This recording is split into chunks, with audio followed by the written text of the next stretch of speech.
Welcome to Car Shopping Questions and Answers. I'm your host, Brother Deshone, the Auto Advisor. And all I care about is making sure you pay less than everyone else for cars and never spend more than 30 minutes in a car dealership. That's been my mission. I spent 14 years in the car business. Now we do these live streams to make sure you have the strategies you need to save thousands of dollars, because there's only three prices you can pay with any car. Three prices: market value, above market value, or below market value. So all we talk about here is how to pay below market value, which leads to thousands and thousands of dollars in savings. And you can start typing your questions in and we will get to them one by one. So we appreciate you actually tuning in with us. Everything what I'll be talking about on this stream is out of my new digital book. It is called Cars from Home. That's a mindset. 7 steps to saving time, money, and avoiding dealerships. You can get a copy of it anytime over the next 30 minutes for 75% off. It's normally a $97 book. It's worth every penny. You can see it's 5 stars. You can Google it. But as part of my welcome offer, I want to give it to you for 75% off. So if you get to my TikTok bio before 30 minutes or my Instagram bio, click that website there, or the YouTube comments or the Facebook comments, you'll click a link that you can activate that 75% off and get your book for $24 instead of $97. But it's only for 30 minutes, so make sure you get there before 30 minutes is up. Okay, so we're going to start out with Mary's question, which is what to say if I'm asked to make a down payment. First thing you have to realize is down payments are not mandatory, and in all but 2 cases, they're unnecessary. So down payments, let's say you're looking at a car, it's $25,000. You want to buy it. The bank will lend as long as you have good credit, fair credit, good credit, great credit, 20% above what the car's value is. So if you're buying a car for $25,000, the bank will lend another, let's call it $5,000. So they'll lend $30,000 against a $25,000 vehicle. Now, what does that $30,000 entail? Well, let's say you want to put no money down and you want to buy the car and put your taxes in the loan. The bank will approve that. Let's say you want to buy it and put your fees, which may be a documentation fee and DMV fees. Those are the only 3 legitimate fees: tax, DMV, documentation. So you put that in there. So now that takes you from 26, 25. With the taxes, you go up to 28. With the fees, you go up to 29. The bank will lend up to 30 or 20% above the vehicle's value, which is 25, which means you can do a no money down deal. It is not required. Let's say the vehicle's value is 25, but because you have no shopping strategy, you pay 28. The bank only is going to lend 30 because the price you paid for the vehicle does not affect the value of the vehicle. If the value was 25 and you paid 28, the bank's lending 30. Now, the same is true if you get a big discount. Let's say the value of the vehicle is 25 and you get it for 20. The bank is still going to lend what? Up to what? Come on, type in the chat so I know who I'm talking to. I need to make sure I'm talking to the locked in people. 30, exactly. So the loan to value ratios don't change regardless of what you pay for the vehicle. Now, as long as you are trying to get a vehicle and be with everything you want to add to your loan is within the loan to value ratios, money down is not necessary, no matter what they tell you. But what you have to understand is if you come over and you have $5,000 of negative equity, now we have to take that into consideration. Can we do a no money down deal with $5,000 of negative equity? Possibly. It's going to go back to 20% above what the vehicle's value is. So you heard, oh, maybe I get a discount, get me a nice deal, below market deal, knock $3,000-4,000 off. and I can bring over more negative equity. But the only two people who cannot do these no money down deals, and more than the majority of it, is the negative equity people, because you just have too much baggage you're bringing over. And then if your credit is too bad, where you're trying to finance everything, but even with credit being bad, they're normally just charging you a higher interest rate. They're not usually, sometimes you'll see a lower loan to value ratio, but typically the 20% is going to be customary. So it's really the negative equity that stops people from doing no money down deals in most cases. When I was at Mercedes, some of you know I worked for Mercedes for 5 years. People with 800 scores would leave with no car. Negative equity. So if you have a lot of negative equity, your goal is to find a car that you can get a huge discount off of, something like, $7,000-$10,000. Even if you look at somebody like Tiffany bought her Mazda using our strategies, using the strategies in my book. She got $6,530 off. Now that's a $44,000 vehicle. So if she had $6,000 of negative equity to bring over, she could do it, because she got a $6,500 discount off the car she was buying. So this is the basis for understanding no money down, Mary. And a key is for you to understand you need to be shopping for the price of your vehicle. The vehicle you're going to buy, you should be shopping for that with an out the door price, not with a loan. So let's say you are like, I want to buy a Hyundai Elantra. You should target whatever Hyundai Elantra you want, get the equipment, and then get a bunch of offers to see who's going to give you the biggest discount, because they're not all the same. They're very different. This isn't the Apple store. You can go to the Apple store in California, the iPhone's the same as the one in Florida.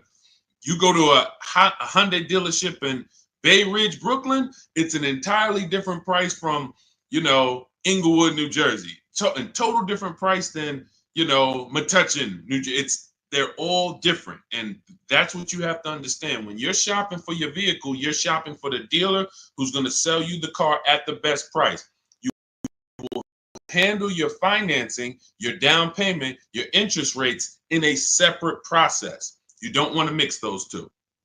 Okay? That's a good start for you understanding that you should not be in a position where they're telling you make a down payment, unless you put yourself in that position. You follow what I just talked about over the last three minutes, then you should not be in that position. You should understand when a down payment is not necessary. And almost anyone can do these deals with no down payment. Go ahead, Dolan. Let's shoot the next one up. Keep typing your questions. We'll keep getting to them. What's up, Josh? Thank you for liking the video. I see you. Thank you, Bianca. Welcome to the people who are shared. Malik, 621, thank you for sharing. Shout out to the sharers. I see you. It does not go unnoticed. I appreciate everybody who shares, hit that share button, and sends this broadcast to some other people. I appreciate you.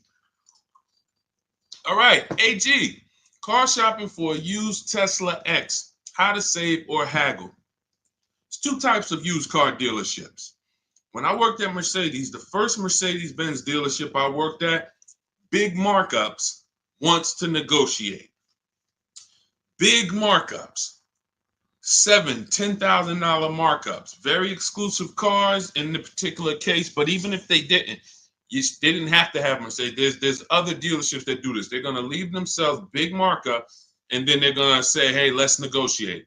This is also for dealers who get a lot of traffic, walk-ins. They're either on a highway. They know that we're going to get 50 people on a Saturday to walk in. So they can charge, they put these prices up, and they're not trying to really sell them online. They're trying to sell them to the unsuspecting locals. Now, different dealership says, I'm only going to mark my cars up $1,500 because I want to sell a lot of them. This is an entirely different model, different mindset, different process. Where you will get in trouble is when you're talking to a dealer, or you're about to buy, you're trying to buy from a dealer that has the $1,500 markup, has already priced their car better than anyone, and you're trying to get $2,000 off because you think you're talking to the markup dealers. That's when you end up losing. So how do we know the difference? We use a process. In my book, I have a process called the multiple marketplace strategy, where we have all the marketplaces open where used cars are. If a used car is not on a website, you should not be talking about. You shouldn't be talking to anyone about it. If you can't find a vehicle on a website, a public marketplace, where every dealer wants to sell their cars, do not negotiate on these cars because they can make up prices. Let's say if it was on a website, it'd be 26. You come in, you're like, hey, I like that blue car. Hey, how much y'all asking for it? What's to stop them from saying, hey, yeah, it's not on the website yet. We're going to be asking 29. And then you're like, oh, that sounds kind of high. Well, what did you think? I'm trying to get to like 24. Now, meanwhile, if you'd have sold for 26, you probably would have, asked for, but because you think he's asking 29, now he could talk you down to 26 and you think you got a good deal. Meanwhile, the price they should have listed it for was 26 to begin with. So that's why it's a dangerous, unwinnable game to ever negotiate with a used car that you can't find on a marketplace, public, because that's where their competition is. So we're going back to our system. We're opening up all the marketplaces, CarMax, Carvana, Driveway, eBay Motors, Cars.com, Auto Trader, Car Gurus, and Carfax. 8 marketplaces. Now, all of these marketplaces have different cars. And sometimes you will see a marketplace that has a car here for 34, but the same car is on another marketplace for 32 because they lowered the price. But because you only look at Car Gurus and you're not looking at Carfax, you didn't see that when they lowered the price, this website updates faster than this one. So that's why we're on 8 marketplaces. And then we're narrowing it down based on the first thing you need to do is look at assess the market, I call it. In my book, in my multiple marketplace strategy, this is called assessing the market. What's the low prices? What's the high prices? Where the low side at? Low side is around 22. Okay, I see that. Now, the 22s are going to be garbage cars, accidents, frame damage, title messed up. But every now and then you see one for 22.5, 23, and it has a good Carfax and it has good service record, but it may not be the color you want. So now that has already set the market for you. I want it black, but I see a white one here. It has everything I want, but it's not the color. That means the low side of the market for that car is that. That's assessing the market. So now we're trying to find a vehicle there because, again, there's 3 prices that you can pay for any car. Market value, that's what negotiators pay. Above market value, that's what people who don't negotiate, can't negotiate, don't like negotiating pay. And then you got below market value, which is what people who use competitive bidding and put dealers against each other pay. Now, when we look at these low market, now we're trying to see, do we wait for a vehicle to pop up and can we screen down a couple vehicles to get to a top 3 or top 5 best choices? Once we do that, those are the vehicles, AJ, that we're going to see if we can make a final deal on, because they're already at the low side of the market. So what's going to happen? Either they're at the low side of the market and you're dealing with a dealer like the first Mercedes deal I worked up, meaning they're not going to sell the car for that price. They're going to try to mark up prep fees and marketing fees and all types of bogus fees, but they want you to come in first. They're not going to put that online. They want people to come in and say, hey, I saw this car. And then by the time, who's ever sat down, be honest, if you've ever sat down, you came to look at a car, they were asking like 22. But by the time everything got added up, they slapped like $7,000 more on it. Warranties, all types of stuff. And you're like, wait, who's had that happen? Type me if that's happened. And I need you to dialogue. Listen, I'm talking to the locked in people. Right, I see you, Josh, 100%. Okay, so this is a tactic. Look, absolutely. So this has happened to Judy, a lot of people. This is a strategy. It didn't happen by accident. They're purposely depending on people coming in, not calling in advance, and then they want to negotiate with them. Goes back to the first deal I said about the first deal I worked at. They want to negotiate. So the prices are so now that's what we verify. That's what we're only calling those top 3 to 5 dealers and saying, hey, besides besides the price here online, what fees do you charge? Once they say, oh no, tax, title, fee, doc, all right, now we know our last step is we need to get the original window sticker price so we can find out the true discount. Because we need to know, AJ, if we're dealing with a dealer who has the markup or not. And we never ask them for a discount over the phone. We go there because you got to understand I'm telling you how dealers operate because I've been inside. Every dealer who puts a used car on a website, we use a tool called V-Auto. It tells us where the vehicle we have priced at, where it ranks in the pricing. It'll tell us if we're in the top 3 best prices within 50 miles. It tells us that. So when you ask them for, hey, can you take off $2,000, $1,000 over the phone, especially if the car just got there, they're going to say, nah, listen, you can come in, we can see, but the car just got here. What we do is we drive there. We already know it's the best price on the market. So either way, we're coming home with a car. Unless it just doesn't drive well or something like that. Every now and then that happens. But usually when we leave and we know we've done our assessment from home, we're going to make that deal. That's how I did with my Infinity truck. I just had to test drive it, lock the deal up. When we do that, that's all we're doing when we get there. And we already know. Now, what we'll do, we'll ask them, hey, could you take off another $1,000? If they have it, they'll do it. If they don't, they might say, listen, we don't have it. The car just got here. I only got the car marked up. You see, we know they're telling the truth because we've done the research online.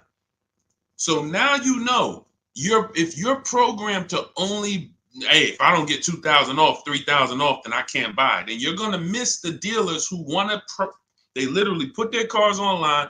They want them going in 24, 48 hours. They make sure they're the best price and they sell lots of used cars. You go in there trying to get 2,000, 3,000 off from them, you're missing opportunities. That's how it goes. Okay, this is all, that's all part of my multiple marketplace strategy. It's in my new digital book. It's called Cars from Home, 7 Steps to Saving Time, Money, and Avoiding Dealerships. As part of my welcome offer, you can get your copy for 75% off, but it's only for 30 minutes. So you go to my TikTok bio or my Instagram bio, the YouTube comments, or the Facebook comments. You won't pay the normal $97 price, but it's only for 30 minutes. And then you'll have everything we'll be talking about on the stream step by step. Go ahead, Dolan. Next question.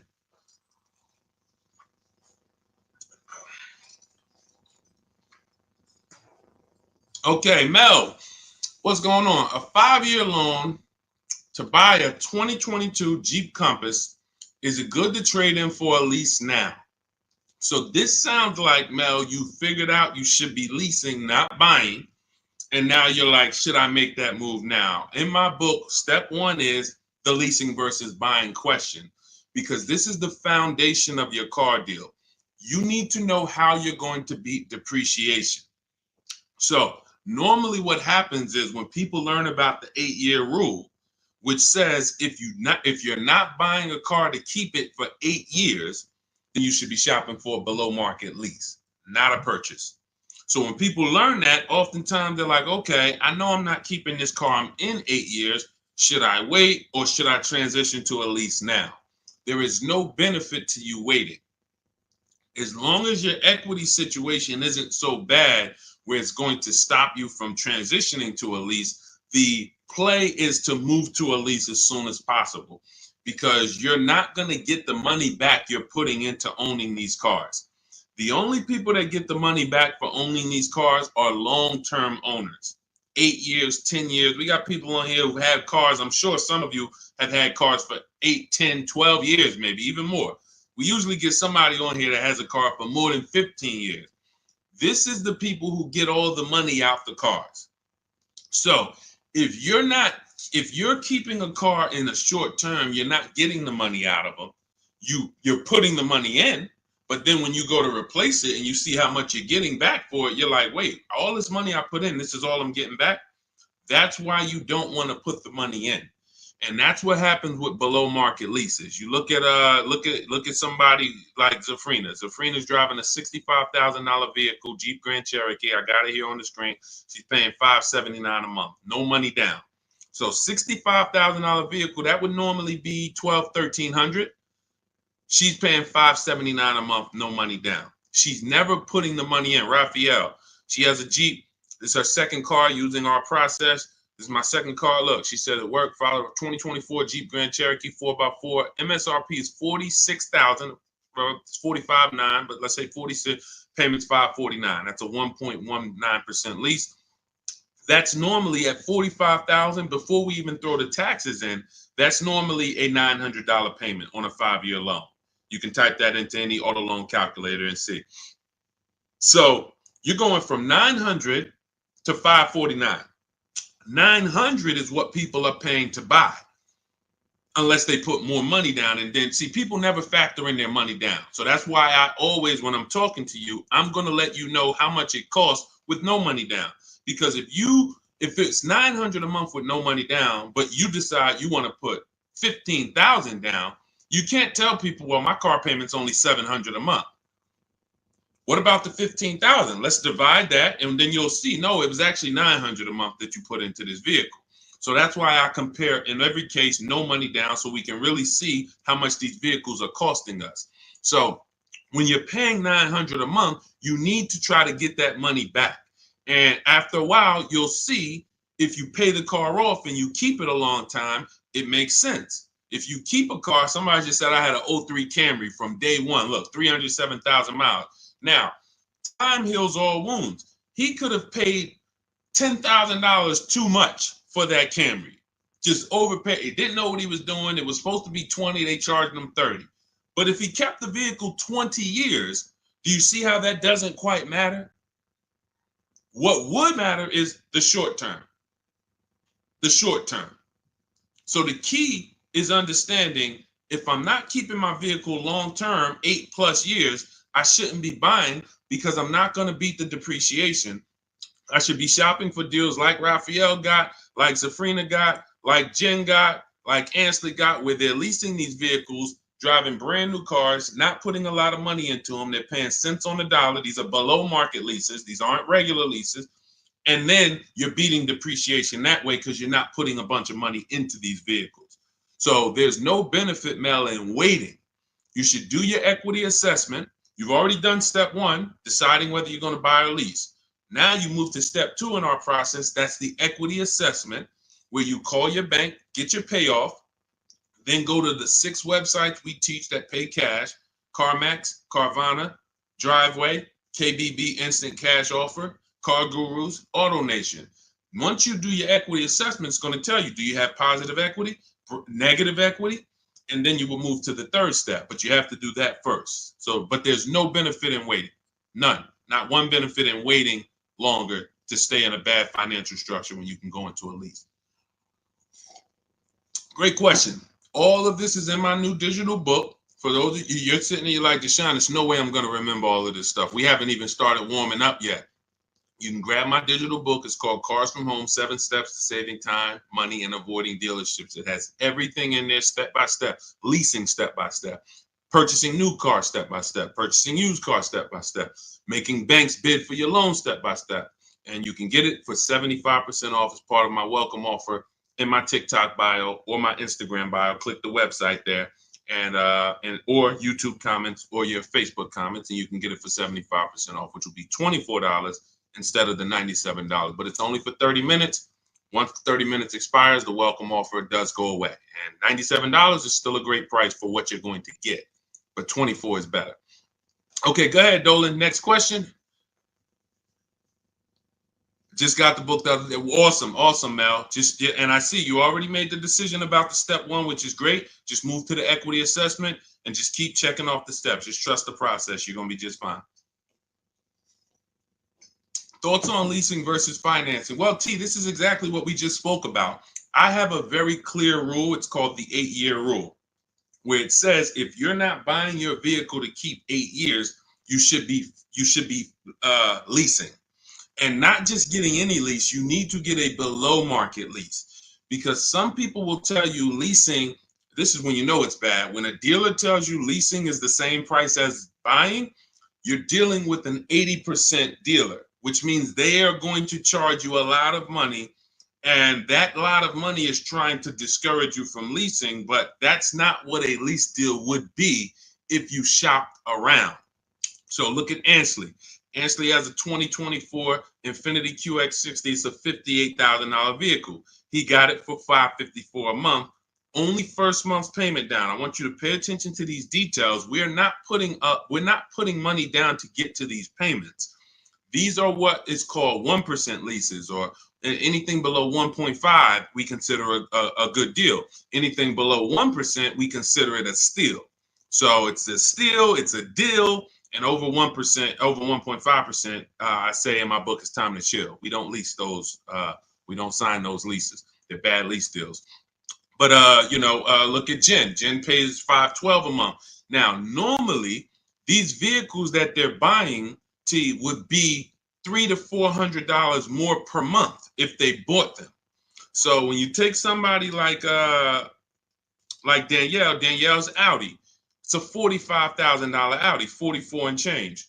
If she bought that vehicle, she's looking at a $900 a month payment, no money down, 5 years. She's leasing it, no money down, $550. So she's paying, call it almost $400 less per month, because we didn't even put the taxes into the price of the vehicle. So if we put taxes into that MSRP, then it might be around $48. And her payment's probably going to be about $950 for 5 years. She's paying $550.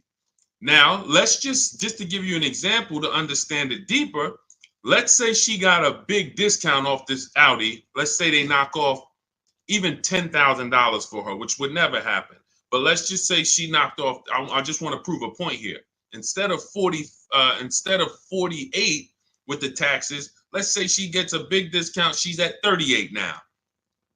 How much is the payment on $38,000? Some of you know every $5,000, and that's going to be a little, roundabout math for you to do. Every $5,000 is about how much per month? Let's talk to the people who know this. Every $5,000 on a car loan that you look at every $5,000 is about how much per month? Not 1,000, Mel. I think you typed an extra zero by accident. Yes. $100. Yes, $100. Yes, I see a lot of people. Look, thank you, Cleef. Yes, I listen, man. I love the locked in people. Shout out to the people who locked in, following, and learning from what we're talking about here, not just letting it go in one ear and out the other. So when you look at a $10,000 car, you should automatically think that's $200 a month. $20,000 car, $400 a month. $80,000 car, you should be thinking, okay, that's $1,300 a month. So when you have these parameters, you don't get in trouble and you don't let people slap you in long loans. And how my payment so low? That's because you're in a 9-year loan. So when you have these parameters, you can't be tricked. So let's go back to, if she got a big discount off that Audi, 38 instead of 48. She's still looking at a $750 payment, $775. She's paying $550. So that is an example of how it's nowhere close. Even with the biggest discount you would get off of a brand new car, a below market lease is still so much lower from an investment standpoint, from what's coming out of your household. And let's take one more scenario, and this is all tied into the 8-year rule. When I say you can make it easy on yourself and just say, if I'm not keeping the car 8 years, I'm going to shop for a below market lease. Now I'm explaining the math behind it so that there's math behind it. So all right, I didn't just pull the 8 years out of my hat and say, hey, there's math behind it. So let's look at one more scenario. Let's say Danielle, somebody says they want to get a used Audi, because there's some of you you're like, well, Deshone, what if I buy used? Does it still make sense? Does the 8-year rule still apply? Because I'm going to knock, 20, 30% off the price. If I get it used, now it makes sense to buy, right? No, it doesn't. Let's go deep on this. So let's say Danielle, instead of 44, where her Audi is, let's say she finds a nice one for 28.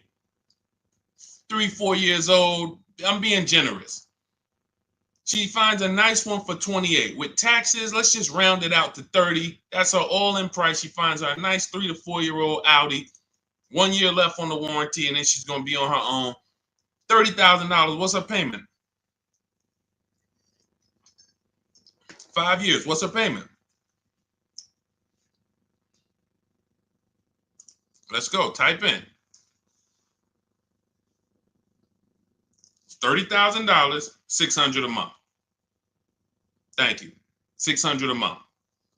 So we just took some very clear scenarios, and we took 35,000 would be 600 a month. Would be 700. Josh, 30,000 is going to be 600. Yep, you got it. I see you updated it. So now let's look at this. We have a scenario where Danielle's driving a brand new Audi for the next 3 years, $550 a month. Had she bought a brand new one with a dramatic discount, she's still be with a regular discount, she's going to be $900 a month. With a dramatic discount, she's still going to be it was close to it was 38. So 38, still close to almost $800 a month, $775. Then with her used version, if she bought a used version and got a great price on it, 28 plus tax, she's at $600.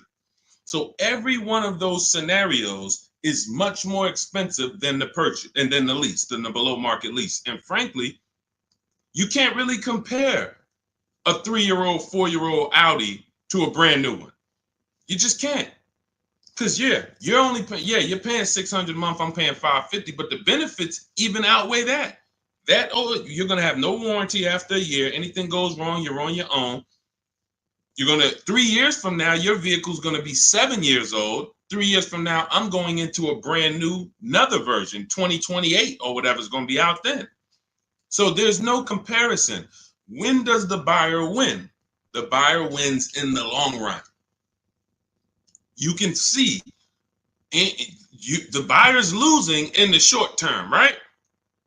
In every one of those scenarios I just laid out, the buyer is clearly losing. Brand new car buyer paying $300, $400, $500 a month more than the below market lease, losing.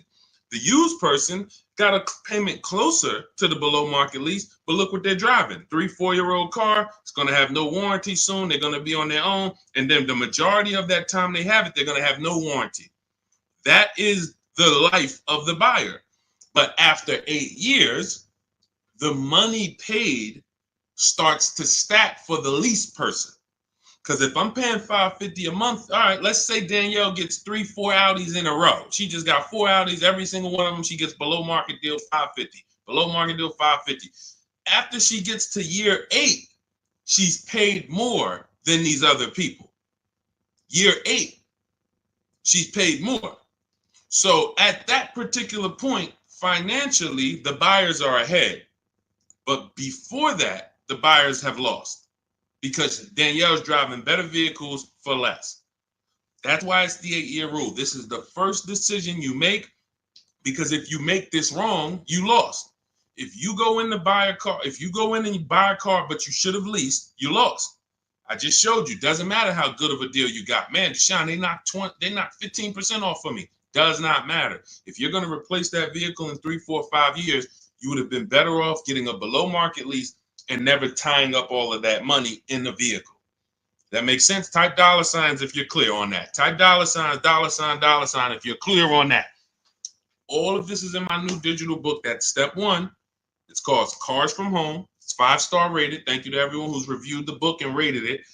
And it's called Cars from Home, 7 Steps to Saving Time, Money, and Avoiding Dealerships. That was step 1, which is our leasing versus buying question. That's how we put our deal on the right foundation. And that's the most important question. It's literally called that in the book, the most important question. How many years are you going to keep the next car? That's when we decide leasing versus buying. So as part of my welcome offer, you can get your copy of Cars from Home for 75% off in my TikTok bio or my Instagram bio. Go to click the picture of me, click the website.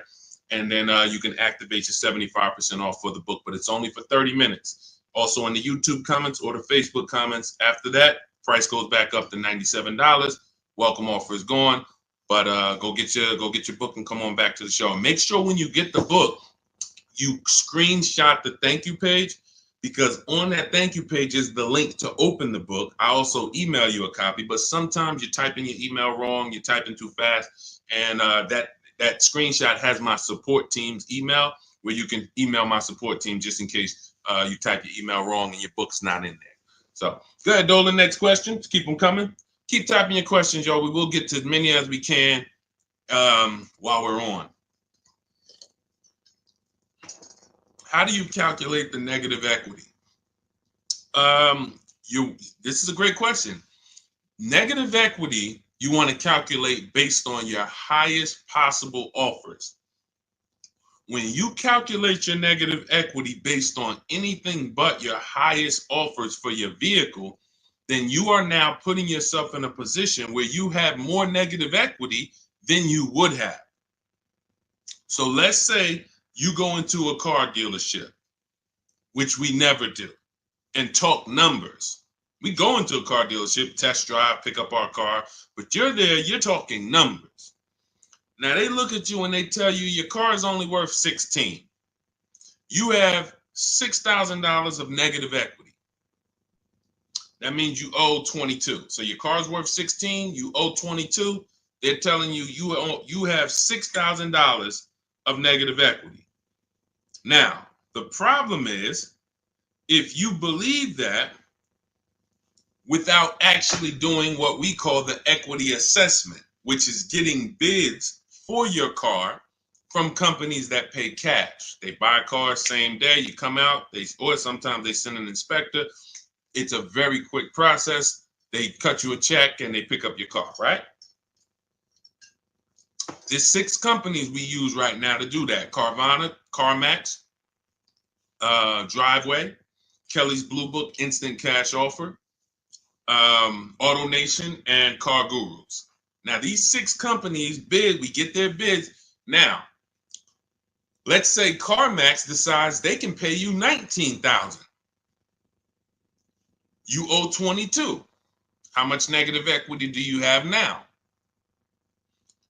The dealer, your car was only worth 16 to them, but to CarMax, it's worth 19. So instead of 6,000 negative equity, you only got 3,000.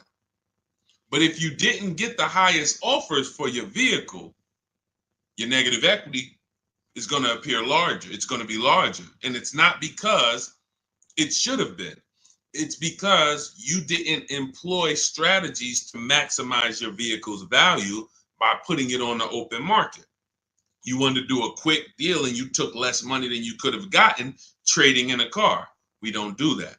So, Mary, we do the equity assessment. That's going to tell us right then and there how much negative equity we have or how much positive equity we have. It takes 15, 20 minutes to do. Just go to those 6 sites. That's in my book, step by step. That's step 2, the equity assessment. Once we actually decide whether we're going to buy or lease, that's step 1. Now we move to step 2, which is the equity assessment. We don't move forward until we found out what our equity position is. Okay, does that make sense? All right, go ahead, Dolan. Next question. And some of you are going to find out that you have more equity than you thought, and you don't have to wait to sell your car. So, I've had people who thought they had to wait until the car was paid off. If you ever, you might have thought, Sean, I thought I had to have my title to sell a car. No, you don't. You can sell a car you still have a loan on. Absolutely. And the reason I know this, people think this way, because when I was at the dealership, people would walk into the dealership. I get a guy who's like, hey, is that the new version there? That's the 2020 whatever. I'm like, yeah, that's the one just came out. He's like, all right, I got 3 more payments left, and then I'm gonna come see you for that. I'm like, what? Hold on, let me talk to you. Because someone told him, and it could have been based on 30 years ago. Maybe there was a time when you couldn't sell a vehicle without paying it off and having the title. I don't know. But in this particular case, it makes no sense to run a race, pay off a car, and then turn around and go get another car. You should be leasing. Because that's one of the downfalls of leasing is you always have a payment. Now, there's benefits there, but if you are buying and you always have a payment, because literally as soon as you pay off your car, you go get another car, and then you go get another car, and you always have a payment, you've never reached the reward stage of buying. So, IG, how would you know a car is below market value? Who to believe? CarMax? No, this is not. We don't believe companies. You know a car is below market value by looking at the market and getting multiple offers.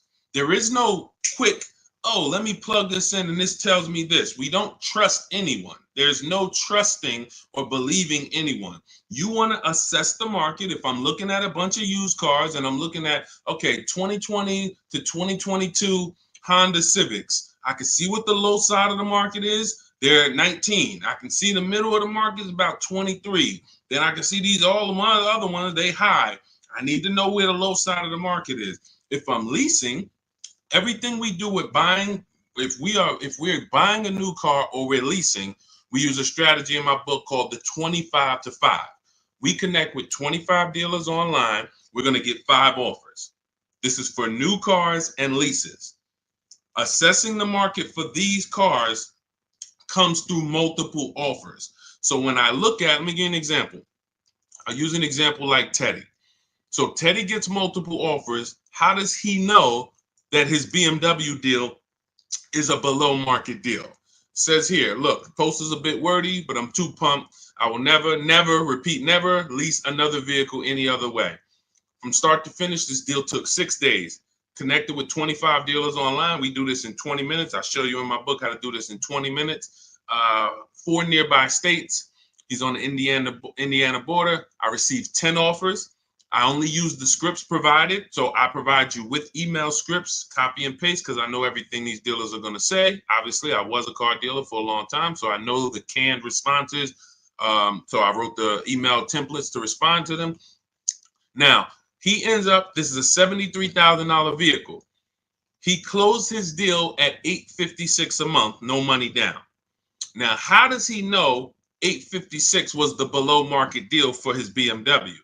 Because his highest offer came in at $1123. So you can see my highest offer during this process from a different dealer was $1123. Look, the dealer closest to me, the local dealer, came in at $986. So his closest dealer is $986. His highest offer is $1123. He closes his deal at $856. It's clearly below market value because he sees the market.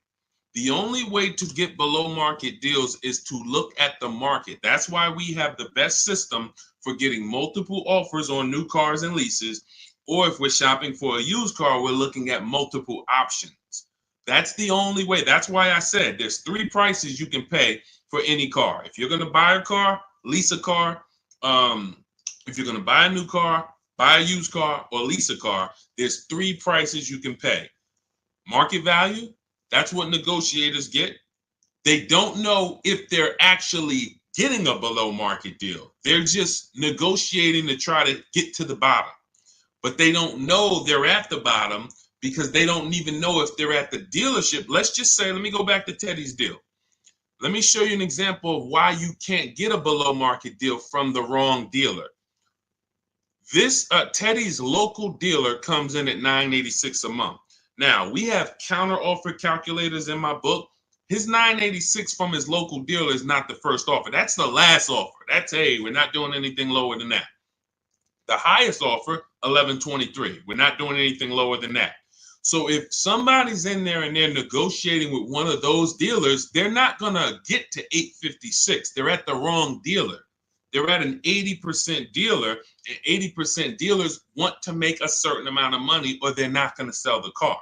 If they can't make $5,000, they're not going to sell a car. $7,000, whatever it is, I'm not going below this. Meanwhile, the dealer who beat everyone's offer at $856, maybe they only made $2,000. Maybe they only made $3,000. Who knows? But the point is, they said, I don't need to make all that.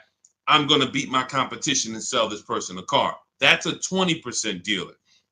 That's why I say negotiators pay market value. People who don't, if you don't negotiate and you're like, man, Deshone, I just go and I close my eyes and just wake me up when it's over and I could drive out of here. You're going to pay above market value. So you're gonna, because you just don't have any, you don't have any fight in you, you have no strategy. But below market is reserved for the people who are putting dealers against each other, because it's the only way to know you got a below market deal is when you can look at enough options and know that you paid less. It's like this with anything. It's not just cars, TVs the same way. If you were buying a 100-inch TV, how would you make sure you're getting a good deal? You're going to look at probably 30, 40 TVs in every website. Then you're going to be, oh, this one's on sale, $699. All the rest of them is $900 and $1,000. Clearly, that's the below market deal. Same principles. Same principles. Go ahead, Dolan. Next question. You know, coincidence, all I do is teach you to shop for cars like you shop for everything else. Everything else in life, you shop this way except cars. Cars, you shop a way you wouldn't shop for anything else the way you shop for cars. Think about that. Am I right or am I right? Type right if you know I'm right. The way you shop for cars and buy cars, you won't buy anything else like that. You don't buy houses like that. You don't buy jewelry like that. You don't buy, maybe jewelry. That's a little, you know, because it's sometimes tough to put people against it. But you don't buy TVs like that. You don't buy furniture like that. Just walk in and, all right, go back and forth. No, you're comparison shopping. You're using the internet as your friend to get the information and start to have multiple options. That's all we do when it comes to cars. That's why we win easily.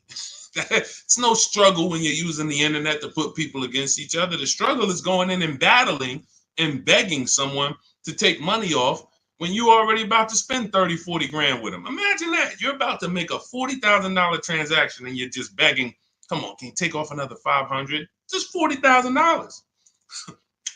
All right. Best SUV to buy. This is all subjective. If you want to look at ratings, feel free to do that. I don't recommend cars because it's just too subjective. There's over 40 car companies. All of them have vehicles in every size category: compact, midsize, large, 3 rows. So there's so many categories. The key is this: find one you like based on looks. I like the look of that.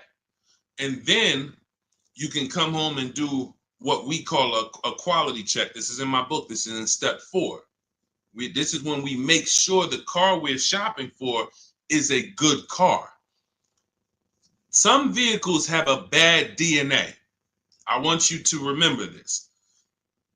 DNA you can't get around. You cannot repair DNA. So if a Nissan has a particular transmission that goes out between 80 and 90,000 miles, I never get it, because I would never buy that car, because there's nothing I can do to escape what might happen. It's just literally the luck of the draw.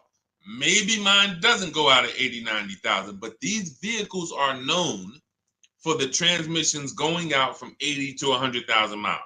That's why you'll notice a lot of Nissans for sale. They got like 80,000 miles on them, 90, because people get rid of them right when the transmission starts slipping or right before it goes out. That's what happens.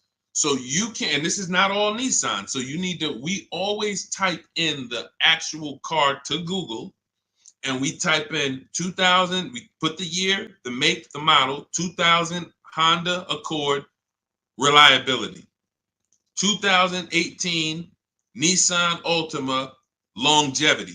There's three words that we use that you need to get familiar with: initial quality, reliability, longevity. This takes 5 minutes to do. Initial quality tells you, what does the data say? What are people saying about the vehicle the first 90 days? So if you're leasing a car, you're going to buy a car new or you're going to lease it, you need to know what the initial quality reports are. What are the owners saying the first 90 days of the vehicle? Is it in the shop? Is it electric problems, little malfunctions, blind spot, whatever? That's initial quality, first 90 days. Reliability is your first 3 years. So you need to know, what are people saying about this car, not my neighbor. Not my neighbor. My neighbor owns one of them. There's 10,000 out here. What are they saying? Maybe my neighbor got a good one. You know what I'm saying? Your neighbor might have just got a good one.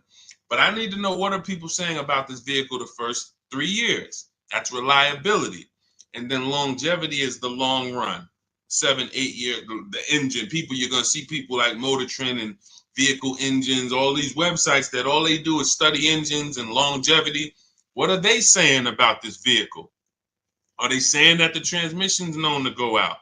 Sometimes you'll type in 2018 Kia Sorento longevity and you'll see right at the top, with proper maintenance, these vehicles are known to last 200,000 miles.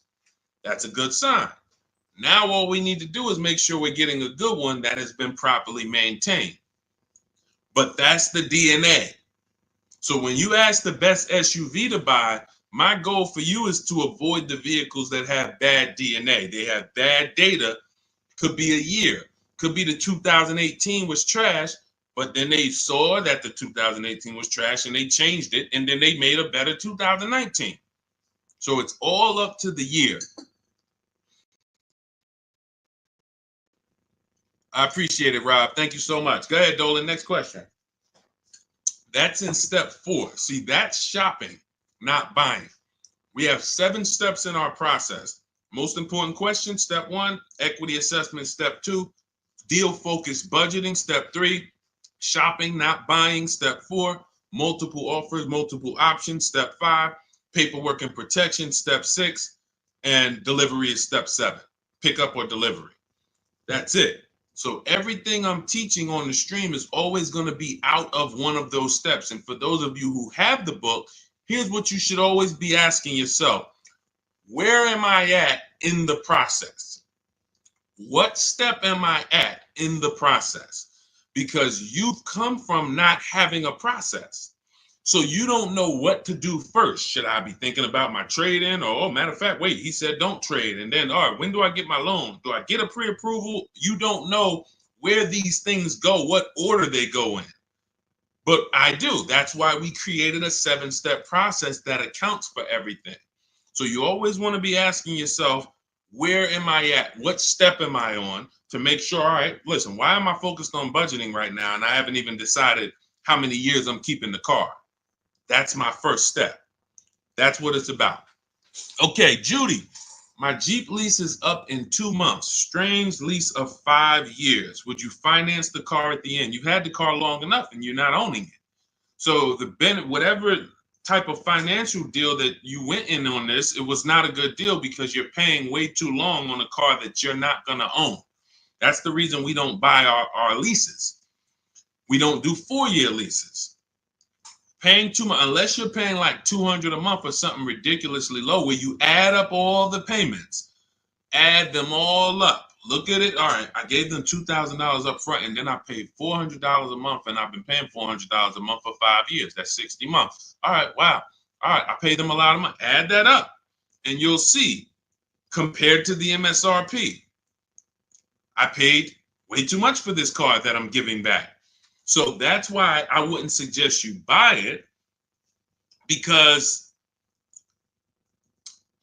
if you're not going to keep it long term, normally with a lease, it's broken into 2 sides.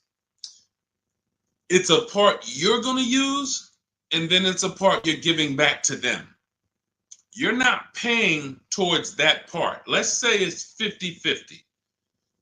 You could stretch your side out. You got to pay half this car. You could stretch that out for 4 years or 5 years. But it has nothing to do with that back end. You're still going to owe. If you want to buy this thing, you still got that other half. So I don't know what your lease deal is, but if it's structured like a normal lease, you've just broken down your side. You're not paying it. Now, if you've paid into the car, 60-70% of the car, but I don't think you have, because that wouldn't be a lease. That would be a loan. That would be like, hey, I'm paying the car off. I paid it off for 5 years. I only got 2 years of payments left. I should only owe a small amount. If that was the case, then that's different. But on a lease, if you just took a 5-year lease, then you're paying your half. You're not paying towards the back.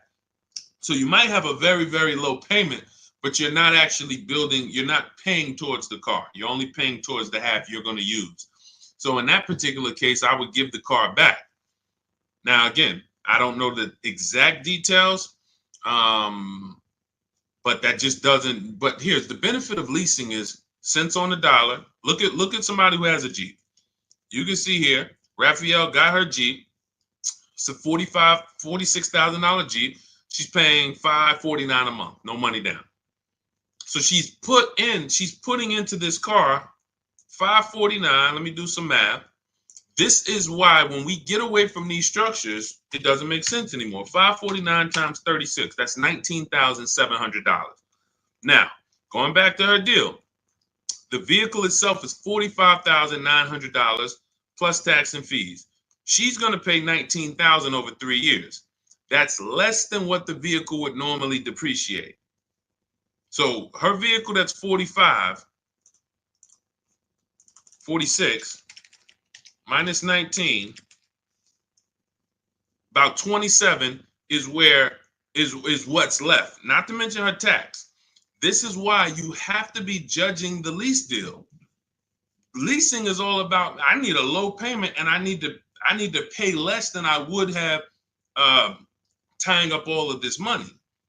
So once we get into these long leases, we've defeated the purpose. We've defeated the purpose of leasing. So I wouldn't finance the car at the end, Judy, unless you look at your deal and you can see that you only owe like another 10 grand or something, or 12 grand. Then okay, maybe you do pick it up on the back end, but then you should have equity, because if it's going like a normal loan and you've been paying for 5 years, you should do your equity assessment. You have equity, but if you're in a 5-year lease, you won't have equity. All right, that's a strange structure for sure, like you said, and never do it again. Unless I'm wrong about it, that's just not something that you want to do again.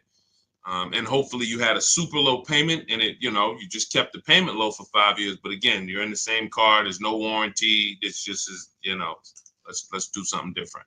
There's much better ways to benefit financially and drive, nice vehicles. Yep, you got it, Elaine. Thank you. Thanks for always tapping in. I always see your comments on my videos. I appreciate it. Go ahead, Dolan. Next question. Okay. Rita, what have you heard about the 2024-2025 Nissan Kicks? I would look at what we said over the last 7-8 minutes when we're checking the DNA of a vehicle. I ran down how we check reliability, initial quality, and longevity, and I would let it go from there. I don't give my opinions on cars. Now, what I do is I'm preparing these top 5 reports.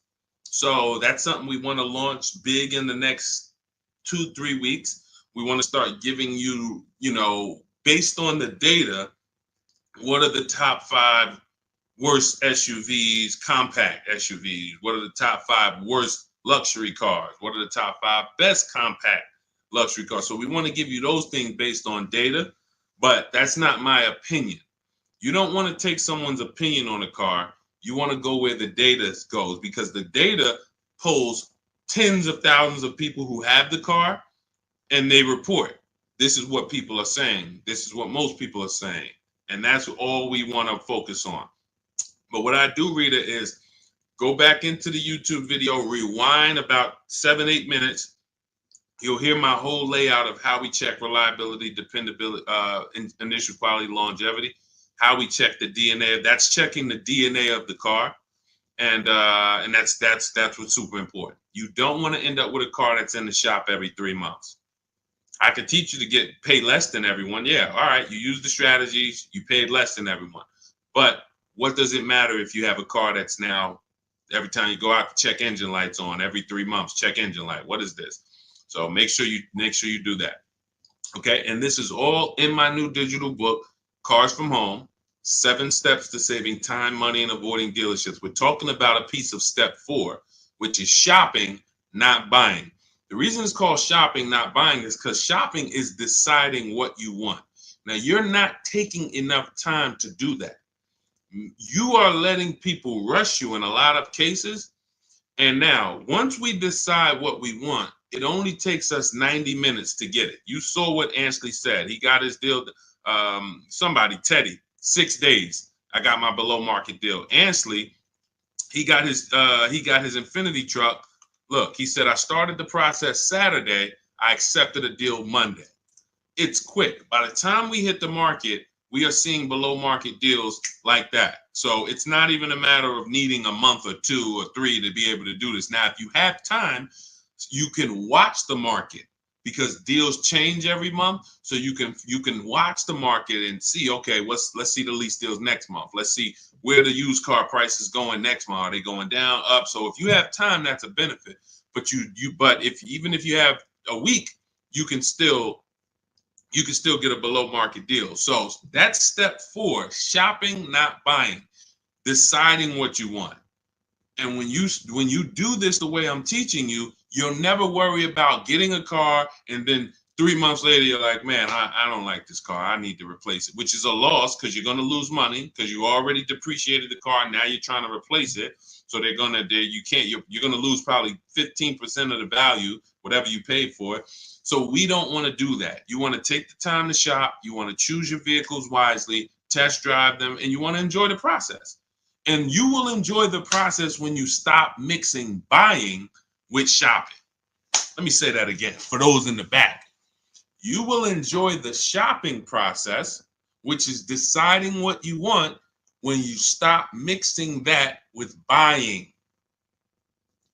Hey, Charlie, we're going out this weekend. You and your mother, we're going to go test drive some cars. We're going to go see the Nissan. Then we're going to go to the Chevy dealership. And I want you to sit in the back, and I want you to make sure that you can get all your football equipment back there. We're going to look at like 3 different vehicles. Oh, that sounds good. That sounds good. Now you're at the first dealership.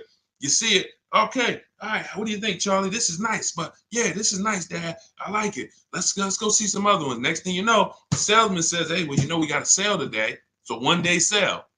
Oh, now you're sitting down. Now you're sitting down. What are you talking? Well, Dad, what's going on? I thought we were going to the other dealerships. Yeah, son, hold on. Me and Daddy and Mom, we're working a deal here.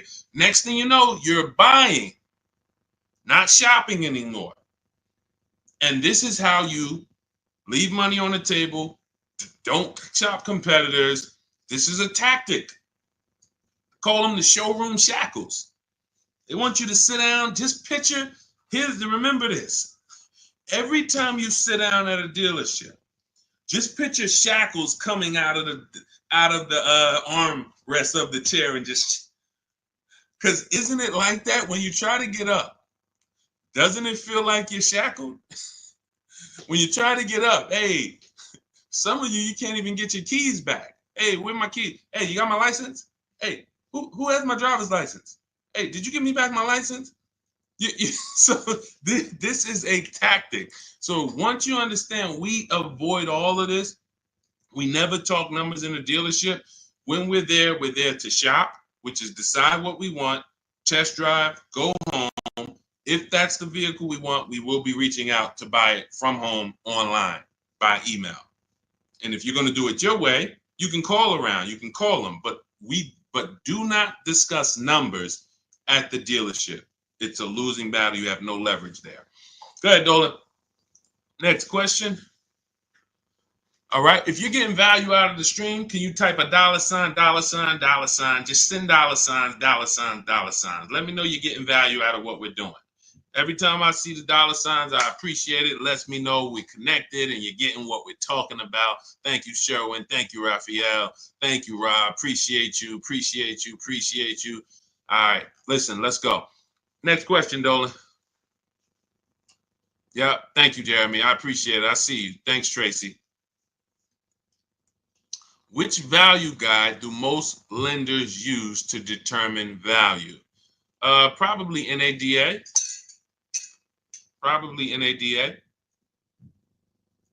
But you should be shopping for below market deals. You could, if most people are paying 25 and the bank's using 25 as the value of the car, I don't want to pay 25. Why do I want to pay what everyone else is paying? So using the strategies we're discussing, multiple offers, low market, everything we're doing, you're in a scenario where when you pull up to someone with the same car, you've paid 2, 3, 4,000 less than them if they got market value. If they paid above market value, you might have paid 6,000 less than them. And this happens. Unfortunately, it happens sometime at one dealership. I remember I was at a Mercedes dealership and a customer comes in, he's going nuts. He's like, hey, I got an E-Class. Me and my neighbor, we go out to dinner the other night. We got the same car. I'm paying $200 more than him a month. He was pissed off. Now, how does that happen? One person paid above market value. Maybe the other person paid below market value or market value, but it's a $200 spread. Same vehicle. So when you're using what we're talking about, what you're learning in my book, what I talk about on these streams, you are not anywhere near what lenders should be looking at you and saying, man, that's be good. I don't know how you got the vehicle for that price, but that's a good loan to value ratio. In case the vehicle gets totaled, we know that we're in a good position. We know, rather than, hey, this guy has a vehicle, it's worth 27, but he bought it for 28. He's cutting this thing close. He needs gapping. So, all we care about is below market. We're not interested in none of these high prices, and how bad they are for other people, unfortunately. Go ahead, Dolan.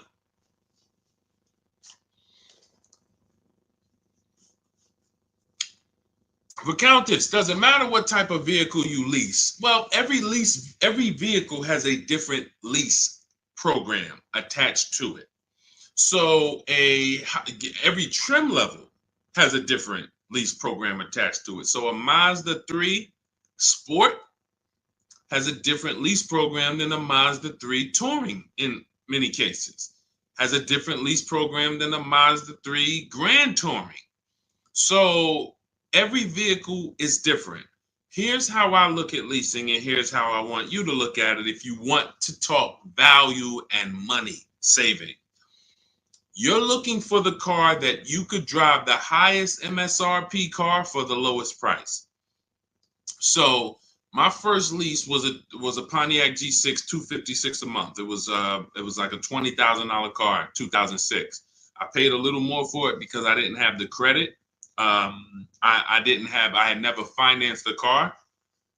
So I had to pay, I think I got tier 3 through my dealership. It was like maybe $40, maybe $30-something more per month that I had to pay. But my next lease was when I was at Mercedes, I leased an Infiniti that was next door. It was like a $32,000 car, $325 a month. It was an Infiniti G25. And then maybe a $35,000 car, G25. Then I leased a Q50, which was a $45,000 car, $345. Then I leased another Q50 because this was my wife's car, $365. And then I leased myself a Jeep Grand Cherokee 2018, $330, $35,000 truck, $330 a month. These are all under 1%. You take the monthly payment, divide it into the total MSRP. If it's under 1%, this is a steal. Incredible value. You're driving very expensive vehicles for very, very low payment. So, and then the last Infiniti that I got that I leased was we had 3 Q50s that my wife drove. And the last one was $365. So it kept going up by $20. Every time it would go up by $20. We had 3 Q50s. These were $44,000 vehicles. So that's how I approach leasing. Now, I might look at another vehicle, the same $45,000, but the lease program is not as aggressive. Once I shop my offers, maybe I'm at $500 because it's a different lease program. The lease program, in order to be at a 1% lease or close to it, you need a lot of support from the manufacturer. You need rebate, you need incentive, and then you need to get bids. So you can have a great lease program, but if you're at an 80% dealer, you're not going to see these deals that I've been showing this whole stream. You're not going to see any of these deals. You need a great lease program, and that combines with the bids that you're getting. And then once you get that, you can see, am I at 1%? Am I at 1.2%? Am I under 1%? Zafrina got a 0.88% lease on that Jeep Grand Cherokee, the electric version. She got a 0.88% lease. Ridiculous. $65,000 vehicle right here. She's paying $579 a month. No money down. $65,950, $579. That's a 0.88% lease. Ridiculous value.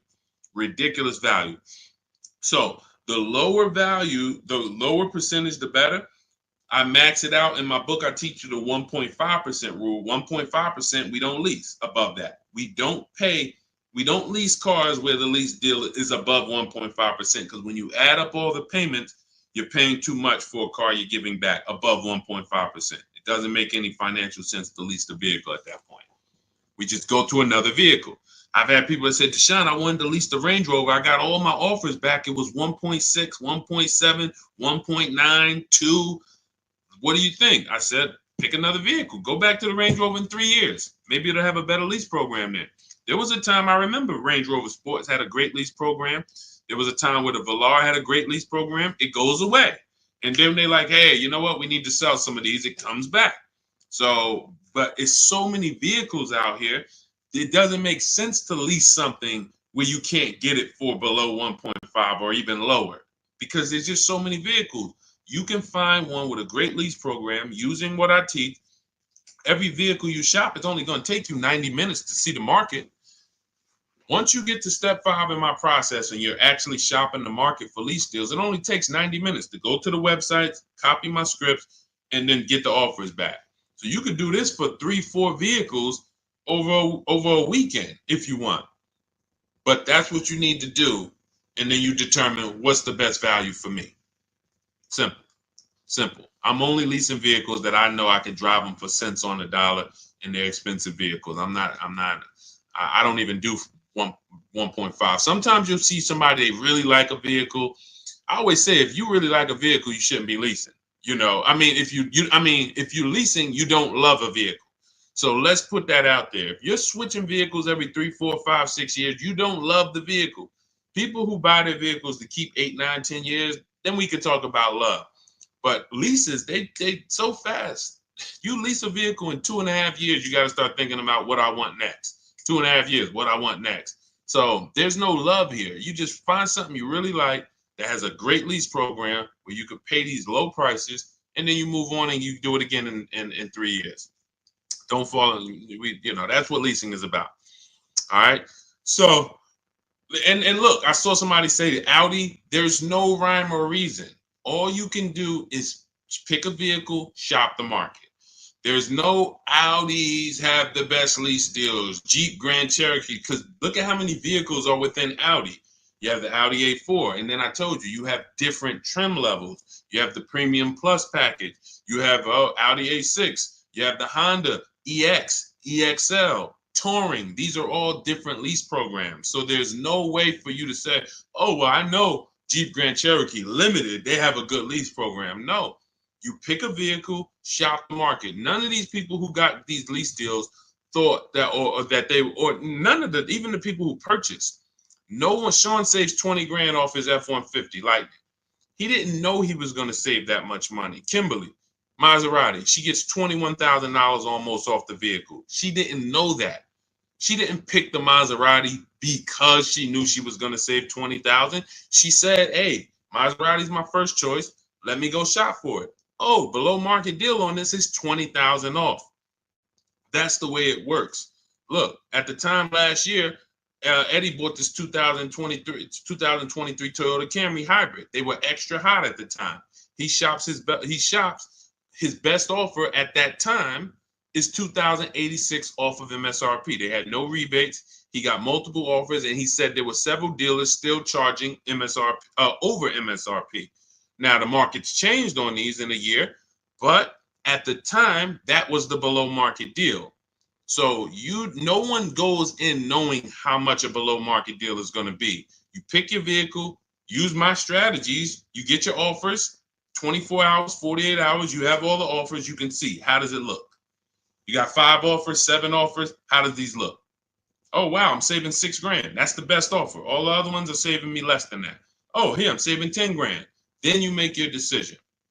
Simple. And once you know how quick it is to actually do this, it's going to blow your mind, because you're going to say, any vehicle I'm considering, I can shop the market on it in 90 minutes and know what the below market deals are.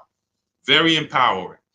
So everything you're learning is out of my new digital book. It's called Cars from Home: 7 Steps to Saving Time, Money, and Avoiding Dealerships. This is a 7-step process for below market leases, below market new cars, below market used cars, step by step, A to Z. There's nothing left to chance. You can get your copy of it for it's normally $97, but 75% off, as long as you get to my TikTok bio before the 30 minutes is up, or my Instagram bio, or the YouTube comments, or the Facebook comments. That's my welcome offer. It's a digital book, so it will be in your inbox immediately. As soon as you get your book, make sure you screenshot the thank you page, because that does have my support team's email, just in case you type your email wrong. We can't email a book to a wrong email, so you could always reach out to my support team. And also on that page is the link to open the book. So as soon as you get it, you might want to open it, save it to your computer, but save the master link, because anytime I update the book, you actually get the updates. A couple months ago, Vroom went out of business. Vroom used to be in our equity assessment, used to be on our used car marketplace reports. They go out of business. We got to delete them. I went into the file, removed Vroom. Everyone who opened the book after that never saw Vroom again. So you keep the master link. That way, when I update the book, you get it. I don't charge for updates. I want you to win. That's why I'm giving you the welcome offer, where you could even get it for $24 instead of $97. But even if you miss the 30 minutes, you should go and get your copy for $97, because what you're going to benefit from is going to be 10 times worth what you paid for it. But if you get there before 30 minutes, you can actually get it for $24 instead. So go get your book. I appreciate you tuning in. I want to see you win. Make sure you email me your car deals when you make them. Send them to me by email. I love to see your deals, so I can bring them into the show and keep, talk about you the same way I'm talking about everyone else. And we'll make this happen. Keep unlearning. Leave everything you learned at the door. When you get my book, don't bring any of your old ideas to me. Trust our process. Leave all of that old way at the door, and your success is guaranteed. So I'll see y'all on the next stream. God bless you.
Poland's in the back.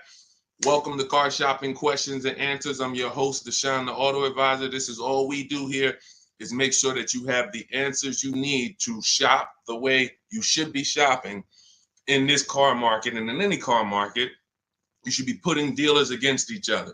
So all I do is make sure that you know what you need to do. We don't hold back. There's no fluff here. We get down and dirty.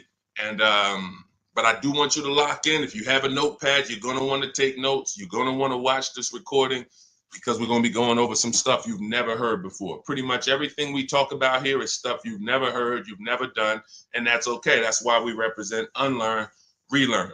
All right, we got to unlearn the old way Everything on the show is sponsored by my new digital book, Cars from Home. Thank God it's 5-star rated. Thanks to everyone who's reviewed it.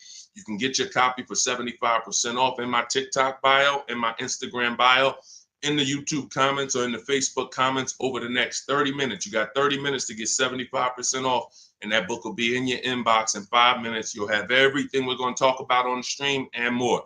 All right, so let's get started with the first question. What's a good mileage on a decent first car? Well, you want to look at mileage per year. So if you're looking at a car that's 5 years old, you want to consider average miles driven is 10 to 12,000 miles. That's average miles for a driver. So if you look at a 5-year-old car, 60,000 miles is just fine. You're looking at an 8-year-old car, 8 times 10, 80,000 miles, 96,000 miles. That's perfectly fine average miles for that car. Now, some people like to get below average miles. That's fine too. You know, anything above that. But here's what's more important than the mileage on the car. Service records, absolutely paramount. In fact, let's go to what really makes the car good or not, the DNA of the car. The DNA of the car is things that can't be fixed even when the first owner took care of the car. You might have a car, we always do what's called an initial quality check, a longevity check, and a reliability check on each car. I'm going to show you how to do that very easily. It takes 5 minutes. All of the stuff that I'm talking to you about takes minutes, not hours to do using a computer. So when you said the DNA of a car, that's something that can't be controlled because they made it that way. So if you look at a car and it has bad electric issues, that's in the DNA of the car. Doesn't matter if it was taken care of, doesn't matter if they serviced it. It's built in. Some cars, when you do your longevity check, let's say you're looking at a 2018 Nissan Sentra. You type into Google 2018 Nissan Sentra longevity. You're going to see, hey, some of these vehicles have electrical transmission problems at 80,000 miles, 90,000 miles. It's in the DNA of the car. Doesn't matter if you got a good one. Doesn't matter if you got a bad one. Chances are you're going to deal with these issues. So what we do, any car you are looking at, a used car, I want you to type in the year, the exact year of that car, and then type in reliability. That's going to tell you what they said about the car the first 3 years. You skim the articles. You don't need to read. All you're literally doing is skimming that first page. If you see this car has less than normal reliability, less than average reliability, you want to look for red flags. Then, once it passes the reliability check, then you type in 2018 Nissan Sentra longevity. Skim the articles. You'll see things about the engine. You'll see, okay, these engines last 200,000 miles. You'll see any red flags. You look at that first page, skim it. That's going to tell you everything you need to know to see is the data showing on these cars that it's bad. Don't listen to your neighbor. Your neighbor has one car. Hey, I love this car, but there's 10,000 other people with that same exact car, and maybe 20% of them are having an issue. So go where the data is, type in that search. It's very easy to do. That's in step 4 of my book, which is called Shopping, Not Buying. All of that is we do a 7-step process, and we do not buy any car or lease any car without checking the DNA of the car, which is the data. That's more important than the mileage on a used car. Great question. Let's go. Keep typing your questions. We'll get the next one. All right, we'll get the next question. All right, let's go. Is it better to say I have a trade-in or not? Great question. We don't use the word trade-in. That's actually a curse word here, because I'm going to tell you this.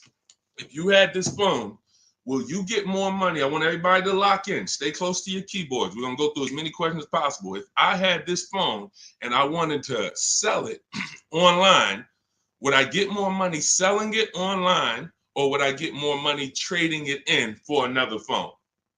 Type into the comments. Would I get more money for this phone selling it on the open market or trading it? Sell or trade? Thank you. Sell. Okay, shout out to the people that are locked in. So that's a good indicator of why trading does not get you the most money. Trading is a convenience thing. Now, we used to have to sell our cars privately if we wanted to get more money. Used to have to list them on Facebook Marketplace, have a bunch of people come by your house. They're driving it. Hey, you mind if I look under the hood? Strange people. We don't have to do that anymore. Why? Because there's big companies that cut cash checks for our cars, and it's easy to find them. I'm going to give you the 6. CarMax, Driveway, Carvana, Kelly's Blue Book Instant Cash Offer links you to a local dealership to get a cash offer. Auto Nation links you to a local dealership to get a cash offer. Car Gurus link you to a local dealership for a cash offer. This takes 20 minutes. This is step 2 in my book. I call it the equity assessment. You have to maximize the value of your current car. You're also going to learn that we don't mix transactions here. What does that mean? Whenever you do a trade-in, you're doing 2 transactions with one dealer. What does that mean? Every time you buy a car from a dealer, that's 1 transaction you did with that dealer. If you trade your car or sell your car to them, because that's what you're doing a second transaction with that dealer. If you get your loan from them, you're doing a 3rd transaction with that dealer. And every time you do that, you're doing exactly what they want, because you're not giving you're not bidding out your loan on the open market to give multiple banks and lenders a chance to compete, and you're not listing your car on the open market, giving all of those 6 buyers that I just named a chance to compete. That's how you get the most money. You cannot get a great deal without maximizing each part of the transaction. You can't think that the same dealer that you bought your car from is going to pay you more money for your old car than anyone else would have paid you. That's why we do not trade. There's only one circumstance where you must trade. That's if you have a lot of negative equity and you can't pay the difference. So if these companies, Carvana, Kelly's Blue Book Instant Cash Offer, CarMax, all the companies I named, they're going to pay you more than any dealer.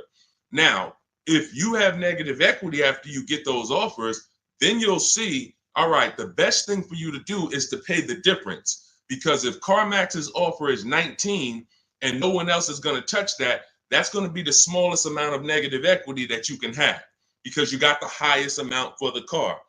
If you go and trade that in, that dealership might only give you 17, which means whatever negative equity you had over here selling the CarMax, 2,000, 3,000, 5,000, it's going to be more because you're getting less for the car. So but if you can't pay the difference, cover the difference of the negative equity, then do a clean transaction. That's what I recommend. But some people don't have the cash to do that. Then you must trade, which means you go and whatever dealership wins your business, they're going to have to be the ones to trade, because you need them to bring that negative equity over to the new deal. That's why you must stay out of negative equity. You must learn the reasons for negative equity. You must understand what causes negative equity, and then you must stop it. Because some of you, every single transaction you do, you have negative equity. There's a reason for that. You don't understand leasing. That is your problem. That's another question we'll go into, but that is the problem. I've been doing this 14 years, working in car dealerships. I've been educating people like you online since 2021. We got thousands of students, 10,000 books. So we do this. Negative equity is caused by either a short-term emergency where you switch your cars. Hey, I needed a bigger car. I thought I was going to keep this car forever, 8, 9, 10 years. But, my wife just had triplets. We needed a bigger car. We got to switch it. That's fine if you're going to pay off the car and keep it long-term. But if you're just switching cars, hey, I get a loan, 5-6 year loan, switch the car in 2 years, 3 years, roll the negative equity over. You keep doing that. The reason is you don't understand leasing, and you're in a financial structure that is going to penalize you for these short-term trades, and when you should be learning about getting below market leases. And we talk about that a lot on the stream. So great question. We do not trade. All of this is in my new digital book, Cars from Home, 7 Steps to Saving Time, Money, and Avoiding Dealerships. You can get a copy for 75% off as part of our launch offer in my TikTok bio, in my Instagram bio, in the YouTube comment section, or in the Facebook comment section. But it's only for 30 minutes. Once the 30-minute timer goes to zero, it's $97. And it's worth every penny at $97, but $24 is better. So go there, get your book, come back to the show. All right, see you in a sec. Go ahead, Dolan. Next question. $10,000 upsell. And you know what? Listen, this person grab this question, Dolan, for the next question. She said, I bought a vehicle during the pandemic, $10,000 upsell. I want to tell her about Bonita, but that'll be the next question. Let's get to C. Robinson on Instagram. We're in the midst of trying to lease a car. It's exhausting. Well, you're doing it the way they want you to do it. You're in there begging for discounts. You're in there walking into dealers, hoping you can get a good price. And what you don't understand is that 80% of dealers are overpriced. There's nothing you can do about that. Picture 10 dealerships on a block. 10 dealerships, they're all Nissan dealerships on a block. 8 of them are not going below a certain number. Doesn't matter how much you negotiate, yo, I'm not doing any better than this. And when they look at you and say, hey, Mr. Robinson, this is my best price, they're not lying. That's their best price. That's not their competition's best price. Their competition's best price is totally different. And what you have to learn is when you're looking at car dealerships, it's not like the Apple store. The Apple store, I go get an iPhone here, I could be in Southern California, it's going to be the same price. I can go up to Canada, it's going to be the same price in most cases. This is a convenience aspect. They fooled you into thinking, oh, the Nissan dealer you're at, we're just the closest one, but we're all the same. They're not the same. They compete every single day to see who's going to sell more cars. They report their numbers at the end of the month. They're competitors. They sell cars for different prices. So what you have to now do is bring that competition into your car shopping. You cannot do it going from dealer to dealer. If 8 out of 10 dealers are overpriced, then you need to figure out, how do I talk to all these dealers or communicate with them at one time to where I'm going to be able to get numbers from all of these dealers or whoever has a car, and I'm going to pick the winner. That is what we do. That's why our entire mindset and philosophy is called Cars from Home. There's only 3 reasons we're in a car dealership: to test drive, then we leave; to have our car appraised if we're selling it to a used car manager, then we leave; or to pick up our car because they don't deliver. That's the only 3 reasons. We are not there to talk numbers. We're not there to find out what's the specials of the day. We do all of that from home, online. You have the internet at your disposal. You wouldn't walk into a store to buy a $2,000 TV. Nobody would. No one who wants to get a good price on the TV. You'd be at home looking at all the TVs online and then saying, okay, boom, that's the best one. And you can make that decision in minutes because you have the internet at your disposal. It's the same way with cars. We have the online shopping system that allows you to get 5 offers because you must get 5 offers. I just told you 80% of dealers are overpriced. So that means 4 out of 5 dealers are overpriced. When you walk into Nissan and say, hey, there, can I get a quote on a lease? And they give you $799 a month, you leave saying, man, Nissan's expensive. No, Nissan of Bergen County is expensive. Nissan of Bay Ridge is expensive. You need to understand that that is one dealership. And when you grasp that, you won't be going into dealerships to get prices anymore. You'll be sitting at home like we do, getting prices online so that you can see. When you go to my book page, you'll see dozens of people. We share all. I've helped so many people learn this. I'm so fortunate because once I saw that they were able to do this, it just made me say, let me keep sharing their stories.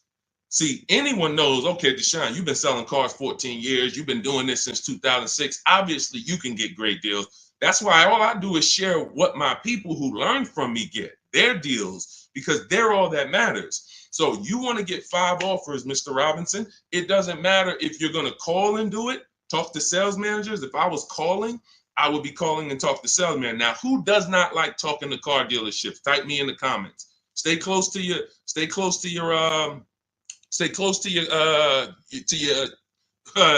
keyboard because I need to interact with you guys. Who does not like talking to car dealers? Because there are some people who do. When I was in Mercedes, it was some people who used to pop into the dealership every 2 months. They just come in. Hey, what are you doing here? And they're like, it's just, they get a thrill out of it. But if you don't like talking to car salesmen, type me or type hate it. I would only talk to managers if I enjoyed talking to car dealerships. I would only talk to managers if I enjoyed it. I would never be talking to car salesmen about a car deal. I would only talk to managers. That's one way to do it. But it's not as easy as our way. Now, if you're not going to use my book, talk to managers.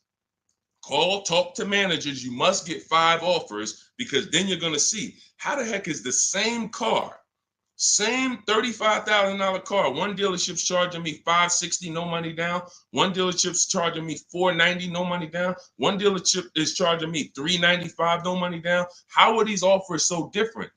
because you're proving to yourself what I'm trying to tell you, which is 8 out of 10 are overpriced.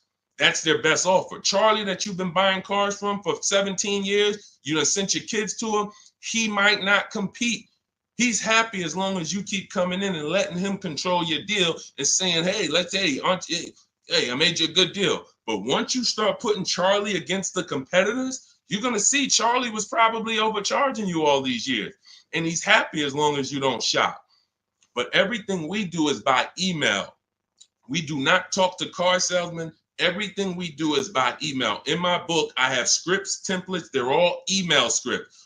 I'm not giving you script. Hey, don't ever say you don't have a trade-in.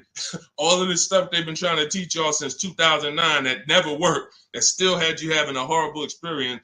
We don't do that. I'm not teaching you to go negotiate with someone who negotiates 3 times a day, 5 days a week. I'm not going to do that. But what I am going to do is teach you what to say by email to everything they're going to say to move the conversation forward with multiple dealerships at once so you can get 5 to 7 offers. That's why in my book, step 5 is called the 25 to 5, where we connect with 25 dealers online. We do it in 20 minutes, and you use my email scripts to move the conversation forward to get 5 to 7 offers. Once you get 5 to 7 offers, you're going to see the best one. You make your deal in literally minutes. This will take you 90 minutes. This is so simple to do. That old way you'll never go back to. That's the system for buying new cars and leases. Shopping for used cars is different. We still don't talk to salesmen, but it's a different system because we use the marketplaces. But that's your problem with shopping for a lease right now, C. Robertson. You are in the wrong places, talking to the wrong people, trying to beg for discounts when you need to step out of that and start making dealers bid. That's all in my new digital book, Cars from Home, 7 Steps to Saving Time, Money, and Avoiding Dealerships. It's the whole blueprint, step by step. You can't mess it up. We got grandmothers, single mothers, introverts. Doesn't matter. You cannot mess it up. So get your copy for 75% off in my TikTok bio, my Instagram bio, the YouTube comment section, or the Facebook comment section. Only for 30 minutes. Use it. You'll never have these problems again. Go ahead, Dolan. Next question. Great question. Let's go. Negative equity. Can I still get a good trade? Not necessarily. This person has negative equity and they're asking, can I still get a trade in value? I told you the first thing you want to do with negative equity is make sure you're getting the most money for your car. That's super important because if you could have gotten 18 for your car, but you're looking at 16 and you're saying, okay, based on 16, I have $4,000 of negative equity. Well, if you got 18, you'd have 2,000 negative equity. So part of this entire transaction, which I call the equity assessment, is making sure that I have found the buyers who will cut me a cash check and pay the most money. I do not go into dealerships and have them look at me and say, yeah, well, based on what we could pay, you got about 8,000 negative equity. Again, you're not going to pay more money than CarMax, Driveway, Carvana, Kelly's Blue Book Instant Cash Offer, AutoNation, and Car Guru, Sell My Car. These are 6 offers, and these are people who every day they are fighting to buy vehicles. These are the people you want to be selling your cars to. People who every day all they do is get up and buy cars. People coming in there, hey, I'm here to pick up my check. They inspect the car, go into the accounting department, cut the check. Thank you, sir. Take off the license plate. Next. This is what they do. They're not trying to sell you a car. They're trying to buy cars. That's why we want to put our car in that market. So that's the first thing. Now, when you look at that, I have 2 strategies in my book for negative equity, and then a third one that doesn't lead to a car, because there's only 2 things that I've seen that stop people from getting cars depending on their situation. Credit is too bad, negative equity is too high, and they can't transfer it. We had people, I remember I was at the dealership, I'm at Mercedes, I got people with 800 credit scores not getting a car. They could afford it, can't transfer it. The bank's not going to approve it. They got 10,000 in negative equity. They're trying to roll it over to a $40,000 car, and they're trying to do no money down. So they want to finance the tax. They want to roll in the tax, the fees, and the negative equity. Bank's not doing it. That is how you could not get a car with negative equity. But there's 2 situations where you can. First one is if you can pay that difference. I already mentioned that. You get your 6 offers: driveway, Carvana, Kelly's Blue Book Instant Cash Offer, CarMax, Carvana, Kelly's Blue Book Instant Cash Offer, driveway, and Car Gurus and AutoNation Sell My Car. 6 offers. If you can pay the difference, do it, because now you got a clean transaction. Now there's no baggage. I'm going in to shop for my car. Now, you have to time your transactions. In the book, I teach you how to time the transaction. You're not selling the car to them right away because you got to go find your car first.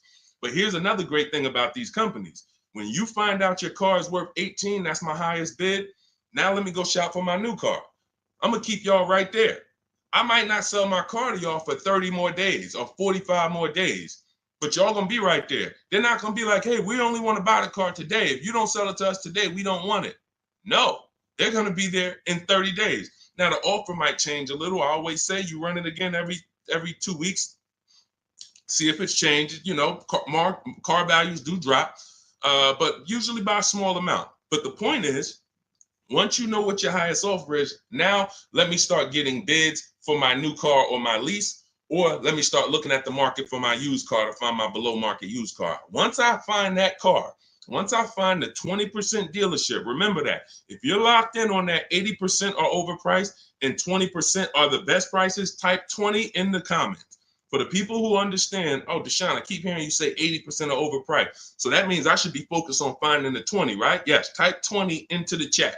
So I know you are locked in on understanding this. So now you're looking for this 20% dealer who's going to sell the used cars at the best prices, who's going to give you the best prices on the leases. I'm not seeing enough 20s come in the chat.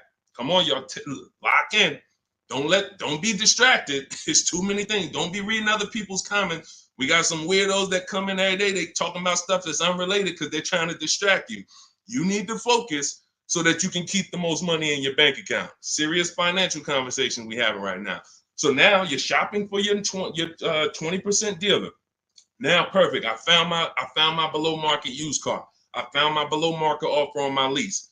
Now, as soon as I find that, I'm asking the used car manager there that I'm about to make the deal with, can you look at my car? Can you tell me what my car is worth? Now, we do this online because a dealership, no used car manager worth their weight or worth their title can't put a number on a car without seeing it. They do it all day long. Sit there, look at the auction, put numbers on cars, So we can literally say, hey, can I send you all the information about my car? Can you give me an idea of what you could pay for it? Once we send them the year, make, model, send them pictures, they might say, okay, look, I'll give you about 17 for it. I need to see it. They're always going to say, I need to see it 100%. But you're about to go over the finish line with them. So now what they can pay for the car is what they can pay. You can't look at what CarMax was giving. You can't look at what you were getting through AutoNation, the car buy. You can't do that because, again, this is a dealership who's beat all their competition to sell you a car. That means they're selling you the car at the lowest price. The chances of them being able to beat all the competitors who wanted to buy your car is very, very slim. Very slim, almost impossible. But every now and then you will run into a deal like this. And this just happened with Melissa. Where's Melissa? Melissa, she gets her 2025 Honda Pilot. She didn't want to buy anymore because I told her about the 8-year rule. She found out she wasn't keeping her cars 8 years. She should be shopping for leases. She was spending so much money buying these cars, replacing them every 3 to 5 years, and she was losing on resale and depreciation. So once she learned about the 8-year rule, this is step 1 in my book, she said, Deshone, I'm not buying anymore. I'm going to be leasing. So she shops for her below market lease. She ends up getting a cash check. She gets her highest offer from Carvana for her old 2018. It left her with $12,000 of equity. Now, once she made her deal on the Honda, she asked the used car manager to look at the Kia. He matched the Carvana offer and gave her $12,000. That does happen sometimes. Every now and then, you're buying from a dealer and they can look at that used car and say, you know what, that car is valuable to me. And they will be able to match the offer that you got from the online buyers. But it doesn't happen in most cases. So you usually, but you don't want to get rich. You know, if I knew that I was getting 19 over here and they tried to offer me 14, that's when I'm going to be like, hold on, I might have to go and look at my other offer or my next best offer because it sounds like you're a little too low. But this is what you are. When you're at the mercy of trading, this is what you do. You can look at the market value of what you get and you're like, I know you're giving me nowhere near that. That's why I need y'all not to be trading cars. Get out of negative equity, stay out of negative equity, understand the cause for negative equity. You should be leasing cars, not buying them. The reason you have negative equity is because you buy cars, take out 5-6 year loans, 7, God forbid longer than 6. You're not paying them off. You're replacing the cars before the loans are paid. And this is continuing to keep you in a cycle of burying yourself in negative equity when you could be paying hundreds of dollars less, leasing cars, getting the mileage you need because you pick the mileage on a lease, driving new cars, always under warranty, and paying a whole lot less hassle-free if you just understand leasing. So feel free to ask questions about leases, and we'll go into detail about that. But that's the answer to your question. Everything we're teaching is in my new digital book, Cars from Home, 7 Steps to Saving Time, Money, and Avoiding Dealerships. You can Google it. You want to jump off and go Google that book. It's 5-star rated. Thank you to everybody who's reviewed it, rated it on Goodreads. Part of our welcome offer, you get your copy for 75% off. You won't pay the normal $97 price. It'll be in your inbox in 5 minutes. You'll have everything I teach for below market deals on leases, purchases, new cars, used car, high mileage drivers, understanding leasing, everything in minutes. In my TikTok bio for 30 minutes, Instagram bio, the YouTube comment section, or the Facebook comment section. Get there before 30 minutes is up, because after that, the price goes back up to $97. That's our welcome offer. Go ahead, Dolan. Next question. Shout out to the sharers and shout out to the people running the likes up on TikTok. Y'all know it's a couple people on here that know I can see the likes just going up. Y'all keep tapping the screen and y'all see those likes run up. We appreciate you. I can't share this. We can't get this message out without you. The people who take the time to share. I see you. Hello from Jennifer. She said just shared the live. Everyone who shares these broadcasts, who tags their friends, we appreciate you. Y'all are the real ones. All right, let's go. Steve Chase. The 5.3, 6.0, 6.2 GM motors with variable valve timing are throwing lifters like crazy. Beware. Okay, well, listen, that's what we would check in our reliability and our longevity checks. See, so he's talking about the engines on these vehicles and the variable valve timing engines. Listen, there are cars that are new cars that have serious problems, especially when you consider what happened in 2020 to 2023, when we had a limited inventory supply, but we had people trying to build cars to get them out to satisfy demand. So you had a lot of cars being built on the fly. But here's the thing. Step 4 of my process, which is shopping, not buying, we're doing a longevity check, a reliability check, and an initial quality check. Any vehicle you're doing, if you're leasing or buying a new car, you need to understand these 3 terms. Initial quality is, what is the data saying about the car the first 3 months? What are the owners saying? Is the technology clunky? Is it hard to use? That's initial quality. First 90 days that the vehicle has been in existence, what is the data saying? Reliability is the first 3 months. What are owners saying the first 3 months about this vehicle? What is the data showing? Not your neighbor. Your neighbor is not the data. Hey, I love this car, Steve. Okay, there's 10,000, 50,000 other people that have this car, and maybe 10% of them don't love this car because there's an issue going. You might have got a good one, they didn't. We need to know what the data says. So reliability is the first 3 years. Longevity is the long term. What are the reports saying about the engines, the transmissions? So how do we check this? It takes us 5 to 8 minutes. You type in the year, the specific year, make, and model of the vehicle you're looking at. You do not type in Kia Sorento reliability. No. 2019 might have been trash, but they saw the data and they fixed it in 2020 is great. You must type in the specific year. So you're going to type in 2020 Kia Sorento initial quality. And you're going to just skim the first articles on Google and see, what is it saying? Okay, this initial quality, owners report these issues, electric issues. Just skim the first page, look at the major third-party websites. Do not look at any websites that were made by a dealership or the brand that makes the car. Don't look at KiaNews.com. No, you want to look at the third-party sites to see what they're saying about this vehicle. Now, you move to, once it passes that check, You move to the reliability. 2020 Kia Sorento, reliability. Skim the articles. What is it saying? See any red? This vehicle, owners report less than average reliability on this vehicle. That's a problem. So once it passes that check, we move to the last one. And you don't have to do this if you're leasing. You're only doing this last one if you're buying. 2020 Kia Sorento, longevity. That's going to tell you right at the top. Owners report these engines last 80, 90,000, transmission issues, 80, 90,000 miles. Or sometimes you'll see right at the top, these vehicles last 200 to 300,000 miles when taken care of, well maintained. That's a great sign. Now, how do we make sure that the vehicle's been well maintained? That's a different issue. We talked about that a little earlier.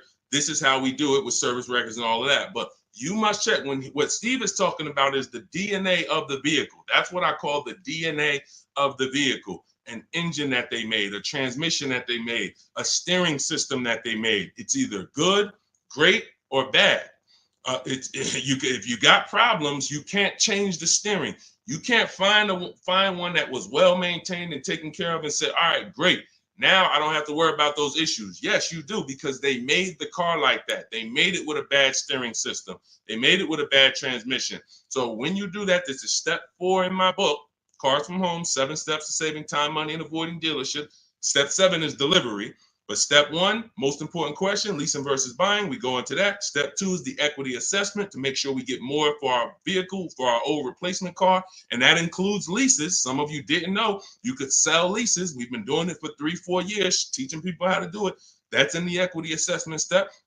Step 3, we structure our deal. Step 4 is called shopping, not buying. Step 5 is multiple offers and multiple options. We're in the market. Step 6 is paperwork and protection. Step 7 is delivery. So step 4 is where we make sure we're not getting bad cars with bad engines, Steve. So the warnings is not there. If people are going to do what I just said, they're not going to be a victim of what you just said. If they're not, yeah, they'll end up with a car that's in the shop every 6 months. And that was an easily avoidable problem. So you can get your copy of my digital book in my TikTok bio, my Instagram bio, Facebook comments, or the YouTube comments for 30 minutes only. You get 75% off as part of our welcome offer. Go download your book. It'll be in your inbox. Make sure as soon as you get your book, you screenshot the thank you page. Right on the thank you page, it says click below to open your book. And I'm sending you another copy by email. But every now and then you type your email in wrong. You don't, and we can't send an email to a wrong email. So make sure you screenshot, get my support team's email. Just in case you type your email wrong, we can make sure you get your book. All right. Great concern, Steve. That's how we address it. Yeah, Dolan, pull the next question in. All right, great questions today. I'm loving these questions. What's going on, Duchess of Kings? I probably butchered that. Forgive me. Should I sell Hyundai Sonata that is highly stolen vehicle? I'm not understanding that question. Should you sell the Hyundai Sonata, which is a highly stolen vehicle? You're gonna have to,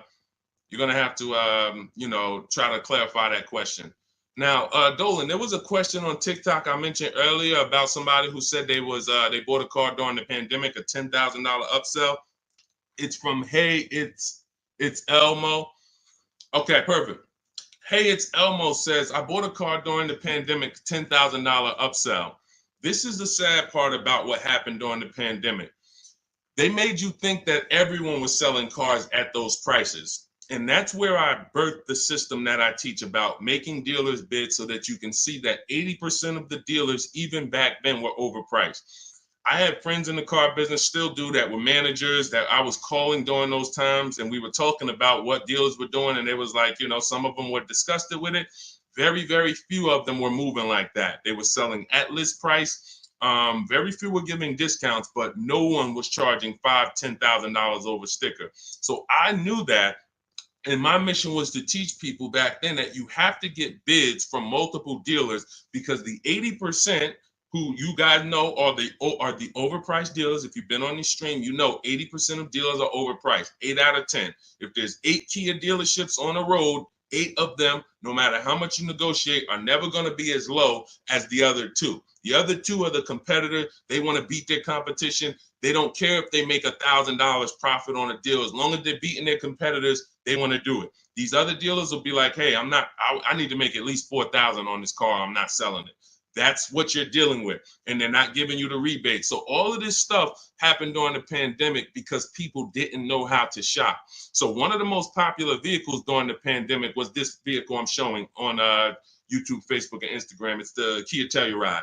And Benita, you can look at the year. This was 2022. We were still seeing people pay $5,000 and $10,000 over sticker for these Kia Tellurides. Benita comes in, she gets bids, and she ends up with a lease at $600 a month, $600 down. She gave them $600. She drove off. There were people, and if anybody is willing to say me and tell your story about the Kia Telluride, there are people that were paying $800, $900 a month for this exact same vehicle. They were leasing them and buying them for $5,000 and $10,000 over sticker. She ends up, I don't know if she got a discount, but she probably did because you couldn't get to a $600 payment on a Kia Telluride back then without a discount. So what does that tell you? It's always going to be deals. It depends on how you shop. Somebody came to me in the gym. First thing he said to me was, man, when is the car market going to get better? We have been getting deals since 2019. There's never been a point in time in my life where I couldn't get a below market deal. So what you got to understand about the car market is it's three prices, always three prices for every car. Every time you buy a car, you need to lock in. There's three prices that could be paid. Market value, that's what most people are paying. Above market value, that's what some people are paying because they have no idea how to shop. They're easily manipulated. Dealers know how to make them pay more and have them think they won. Happens all the time. And then below market value. Below market value is reserved for the savvy people with strategies. You don't get a below market price by accident. You don't get a below market price by negotiating. Because if you're negotiating with an 80% dealer and you think, oh man, I talked him down to the bottom, he wouldn't even do no less than what he was going to let me walk out. That does not mean that was the lowest price in the market. The way you get the lowest price in the market is through bidding. It's through getting 5 offers from 5 separate dealers to get your prices. Look at somebody like Teddy. Teddy gets a BMW because people say, well, does this work for exotic cars or luxury cars? This works for every car because the bidding system works for everything. Amazon, that's how we buy everything in life. If you really think about it, bidding is how we buy everything in life except cars. Think about that. Everything in life we do, when we're buying cars, when we're buying TVs, when we're buying, just anything. Most of the websites we're on, it's teaching us a bidding system. We're looking at so many options, so many offers, and then we choose the best one. When it comes to this, Teddy's highest offer on his $73,000 BMW, you can see the price here. His highest offer was $1,123 a month. He ends up getting it for $856 a month. $856 to $1,123. 80% of dealers, look, his local dealer, read the comment in the middle. My local dealer, the one that's closest, the one he's probably been, every time he wanted to see the car, he walked in, see them. Oh, hey, Teddy, when you're ready, man, we're going to take care of you. His local dealer comes back at $937. So he's sitting at home. And look, he said, thank you, Deshone, for the wisdom and advice. This program works. I even got them they covered his last 2 lease payments. He had to drive an hour and a half to pick it up. That's when you know you did it right. When you got to drive an hour and a half to save $5,000, that's when you know you did it right. Because a lot of times those dealers who are far from you, when they see a zip code come in on their website, man, this person is nowhere near us. They look at it as an opportunity to take a deal from their competition. And they love doing that. They love being able to say, all right, I would rather have our license plate frame in their city so that they know we got that deal. But the ones closest to you, sometimes they feel like they own you. Come on, Mo, you know, how many cars have I sold you? Remember, your father used to buy cars from me. They don't want you to shop. So when you understand that you are going to overpay by not shopping, it's a guarantee because that is how the car business makes their billions. I always say that's how the banks make their billion. We didn't get into the banks yet. We didn't get into making banks bid. The banks make their billions the same way. They don't want you shopping other banks. They want you locked in. Here, get a pre-approval. Lock you in. You got 30 days to find a car. Then you got to come back and get another pre-approval. Everyone wants to lock you in. They don't want you using the internet to get better deals, sitting at home, making all these banks bid, all these companies bid. And that's the reason why you can pay $10,000 upsell and think that was the best deal you could have gotten. I remember when the Bronco came out, the new Bronco came out right about that time, and everyone wanted the Bronco. There was $10,000 over sticker and more. G-Wagon, same thing, $25,000, $50,000 over sticker. If you knew how to shop, you could find a dealer that wasn't paying, that wasn't charging that. Which means if you found a dealer, if you were about to sign a deal for $15,000 over sticker, $15,000, because you're thinking, oh, they're telling me this is it, it's no cars out here. And then you find a way through strategy, through shopping, and you find a deal at sticker, you just saved, you just avoided a $15,000 mistake. Because if it was the only way, then it's not a mistake. If everyone paid those prices, it wasn't a mistake. This was just what everyone was paying. I needed a car, I had to pay it. But when you find a car that didn't have the markup and you get it, you understand. So let this be a lesson. I'm the bad news first person. I can't change that. Some of you, you know that. You've been on with me long enough, you've been following me, or you've been on the stream. I always admit that. I'm the bad news first person. Most times you come into my stream, it's not going to be good news. You're going to hear about mistakes you make. I used to do a class where I just broke down 23 mistakes I see most people making that's costing them thousands. But I don't leave you there. I give you the new way. If I left you there, then it would be like, dang, this is terrible. No, I gotta tell you the mistakes and how much it's cost you not knowing how to shop, how much dealers have made on you to get you to say, oh, let me do something different so that they don't keep making this money on me that I didn't have to give them. So all of this, the bidding strategies, everything I teach is in my new digital book, Cars from Home, 7 Steps to Saving Time, Money, and Avoiding Dealerships. It's 5-star rated. You can Google it. You'll never have to worry about upsell. I don't have one person that I know that have reported a deal to me.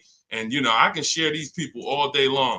You guys know all I do is share people. Eddie, Kimberly, Charles, Sean, huge discount, $20,000 discount. Kimberly, $20,000 discount on her Maserati. Charles, ridiculous deal on her Palisade. Pierre, on his pre-owned Mazda, he gets 20% off the original MSRP on his pre-owned. It was only 1 year old at the time. Zafrina gets a 0.88% lease, $579, $66,000 vehicle. Tiffany, use my book, $44,000 Mazda, ends up getting $6,500 discount from home. All of these people are making these deals from home. Teddy, we already talked about. Look, Jared, use the scripts. Lowest offer $565 a month to $520 a month. 2024 Volkswagen, no money down. No one who has learned from me has ever paid over sticker. We don't really even accept sticker price. We find the dealers who want to beat their competition, and in most cases, dealers are going to, let me show you the biggest discount I've ever seen. I've never even gotten, and now this is a specific car. Every car is different. The bottom market value of every car is different. But Milligan, she got the biggest discount I've ever seen on any car. Hold on. Milligan, a couple days ago, she got a Mercedes. She got a 2024 Mercedes EQE. It was a $79,000 vehicle. You can see it if you zoom in. Her adjusted price was $51,300. From $79,000 to $51,000. Some of you know someone who has this vehicle. If you didn't get, this is how feeling for the bottom is a losing strategy. You might have thought you did good. Deshone, I got that same vehicle. I got the EQE. I got $10,000 off. I thought I won. Milligan got $27,000 off. Let that sink in. You can't feel for the bottom. You can only have dealers bid to find the bottom. You don't know what the bottom is. They want you to think you won. Hey, you got 10,000. Ain't that good enough? Yeah, I guess. I never got 10,000 off a car before.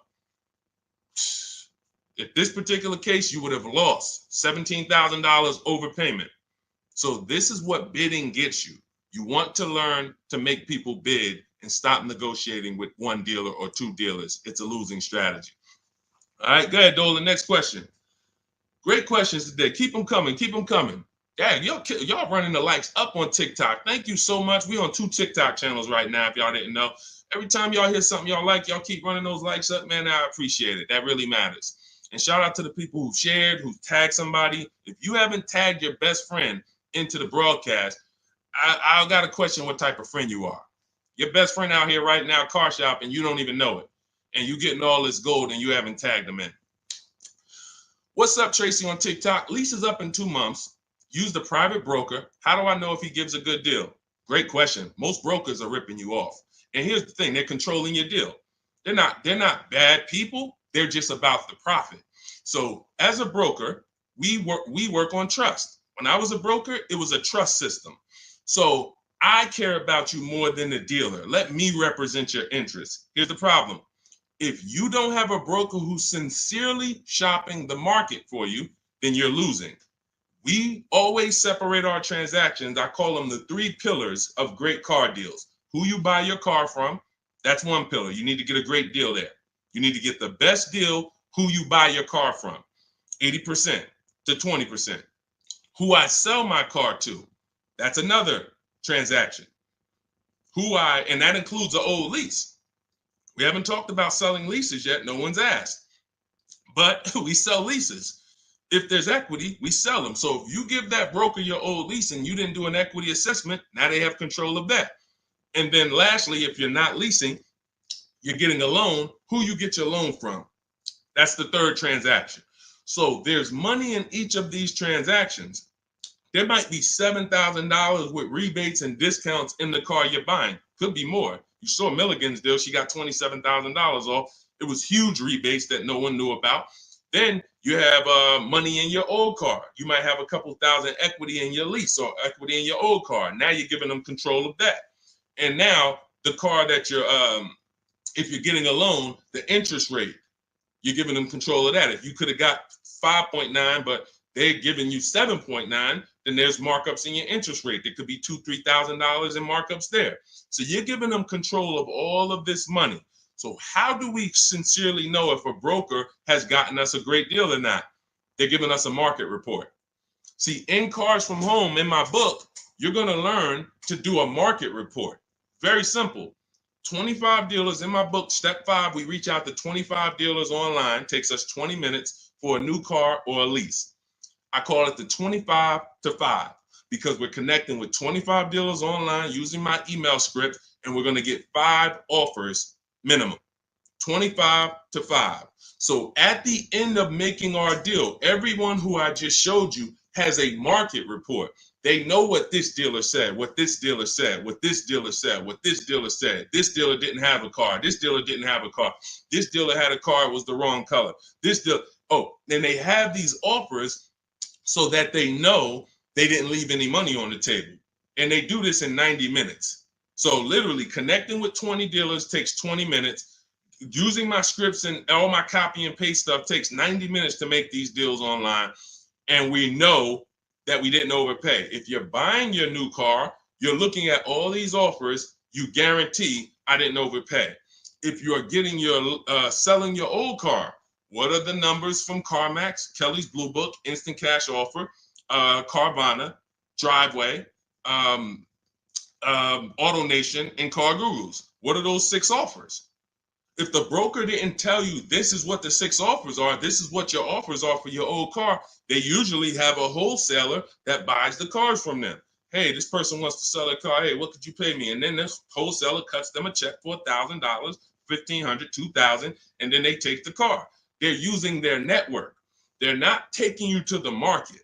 That's the problem with brokers. When I was brokering, I had a network, but it was always trying to expand. But here's the thing, every dealer doesn't work with brokers. Every dealer won't pay a broker. So you might think, well, I paid them $500 or $1,000. They want to also get paid from the dealer. The dealer cuts it. That's why most brokers make deals with the same dealers, because those are the dealers who do business with brokers. They'll cut them $1,000 check, $2,000 check. If you bring them a heavy customer who gets a G-Wagon, they'll cut them a $4,000 check. If that's not in their network, they're not going to shop you to those people. So you're giving control of people, you're giving control of thousands of dollars of your money to someone who's going to control it on a process that you could do in 90 minutes once you learn my strategies. It's no point in you could be a broker. Anybody who uses my strategies could literally go to people in their town and say, hey, man, I'm a master at this. Pay me $500, I'll shop for you. This is how I would broker. I would be getting reports. If I was shopping for a used car, using my strategies in my book, the multiple marketplace strategy, you're able to see the low side of the market. I teach you how to assess what are the low side, what's the high side. I teach you how to narrow it down to your top 3 to 5 choices. I teach you how to get the new car price so you know what the real discount is and what the real equipment is. You could give that to a customer. They'll be like, no one's ever done this for me. That was worth every bit of the $500 I paid you, $700 I paid you. But if a broker is not doing that and giving you a transparent spreadsheet of offers, then they just controlled your deal, sold it to their network, and collected the biggest check for you, for themselves. That's how it works. So get your copy of Cars from Home, my new digital book, 7 steps to saving time, money, and avoiding dealerships. Part of our welcome offer. You get it for 75% off. It'll be in your inbox in literally minutes. You can go to my TikTok bio, my Instagram bio, click the website, or my Facebook comments, or my YouTube comments. Click the website to activate your 75% off. Get your book. You'll have all my strategies for below market leases, paying less than everyone for new cars, used cars, how to get quality cars, high mileage drivers. We got a lot of questions that haven't been asked today. High mileage, selling leases, all of this stuff we haven't talked about. That's all in there step by step to make sure you pay less than everyone else and you do it from home without having to negotiate or beg or have down payments or any of the stuff that they want you to think you need. But after you get your book, make sure you screenshot the thank you page because it has my support email on there as my team in case you type your email wrong. We'll make sure you get your book. We can't send the book to a wrong email. Also, as soon as you get your book, you'll see a link below. It says click below to open your book because you might want to just open it and save it right there to your computer and then come back to the stream. But go get your book. It's part of our welcome offer, but it's only for 30 minutes. Once the 30-minute timer is up, price of the book goes back up to $97. And some of you knowing what you know, knowing what we've covered in this stream so far, you understand the book is worth every bit of $97. It's worth more than that. That's a book that I could actually sell for $297. And the people who get it would be like, this book was worth every bit of the $297.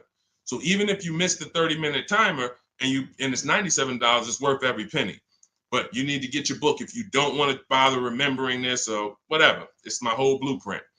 And Google it. Google it if you want to hear from your peers about how great the book is. Thank you to everyone who's reviewed it, everyone who rated it. It really matters. All right. Goody from TikTok. Does your book explain how to find out if dealership has rebates? So a dealership doesn't have rebates. The manufacturer has rebates. See, they make you think we have a military deal. We have rebates. No, it goes to the region because the manufacturer has to keep the dealerships competitive. So he can't give one Jeep dealer $2,000 rebate without giving it to the other Jeep dealers. It doesn't come from the dealership. It comes from the manufacturer. This is a clue for you to understand that one dealer can't do something another dealer can't do. If one dealer who earned your business, when you use this bidding system and you start getting at least 5 offers for cars, beats everyone else, you'll see, wow, they're taking off $10,000. These other dealers wouldn't take off no more than $5,000.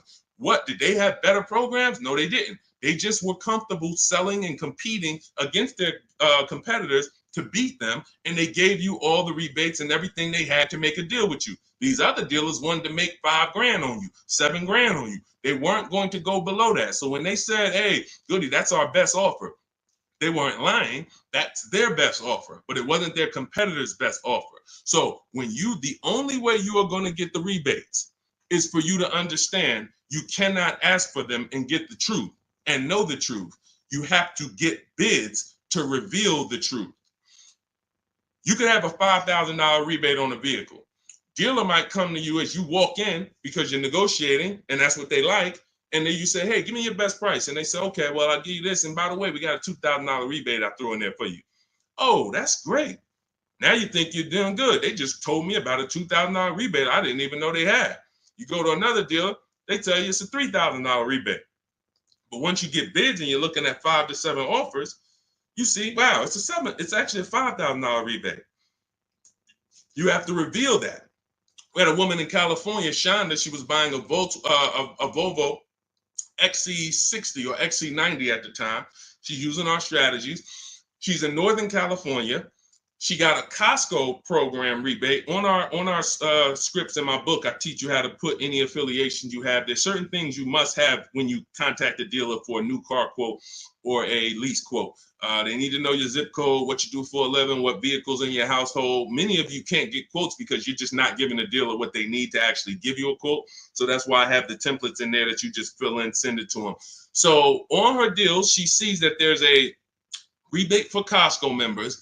There's also some other rebates, but she found out that the best price she was getting was in Southern California. It was 3,000 or 4,000 less than all the dealers in Northern California. So I said, well, what are you going to do? She said, I just booked a plane ticket. It was $79. I said, that's exactly what I would have did. I'm flying to Southern California to save almost $4,000. Cost me $100 for a plane ticket, and I'll drive back up to Northern California in my new vehicle. See, you must reveal the rebates. Dealers will tell you there's 5,000, there's 8,000, but if you're dealing with an 80% dealer, and all of you who've been on the stream, you know the 80% of dealers are overpriced. We've already talked about the 80 and 20. Out of 10 Volvo dealerships, 8 of them are going to be overpriced. No matter how much you negotiate, you can't win. You're never going to get a below market price from the 80%. But the 20% are going to reveal what the true rebates are. They're going to reveal what they have to work with. They're going to, if they have $5,000 of negotiating room and they're trying to beat their competition, they're going to give you like $4,000 of that plus the rebates. They don't care if they're only making $1,000 on the deal because they want to sell the car and beat their competition. The other dealers, the 80%, they're not there. We're not making less than $5,000. We're not doing the deal.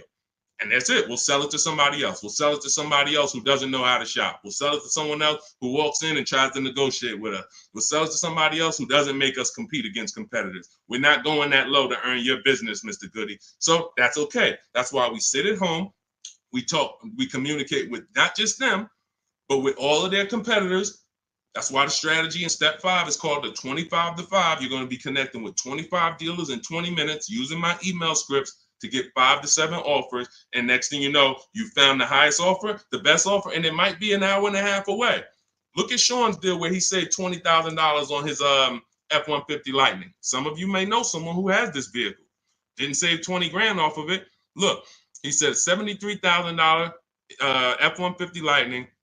He ends up getting $49.90 discount plus $15,500 in rebates. Now I go to him and I said, look, because some of you would have been like, wow, that sounds like a good deal. We need to go and take that deal. But here's what I had to ask him. I had to ask him, if you don't know, if you haven't seen the other offers, we don't know for sure this is the best deal. We don't know for sure this is the best deal because what if you could have been Milligan and you could have got $27,000 off? Type dollar signs if you want all the money off. Type all the money if you want all the money. If you would be mad saving 20,000 because you could have saved 27, if that extra 7,000 would make you mad, would bother you, you didn't get that, type all the money. Type dollar signs if you like Deshone. Yeah, I don't care if I'm getting 20. If I could have got 27, I want the 27. So this is how we prevent that.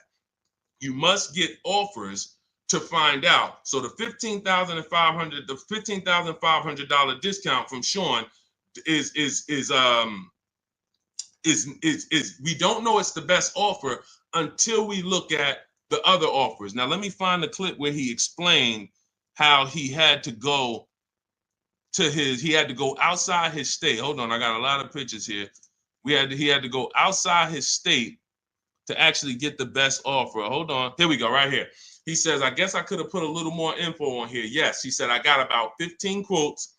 I couldn't find anything under MSRP. I ended up expanding my search to 150 miles outside my area to find this deal.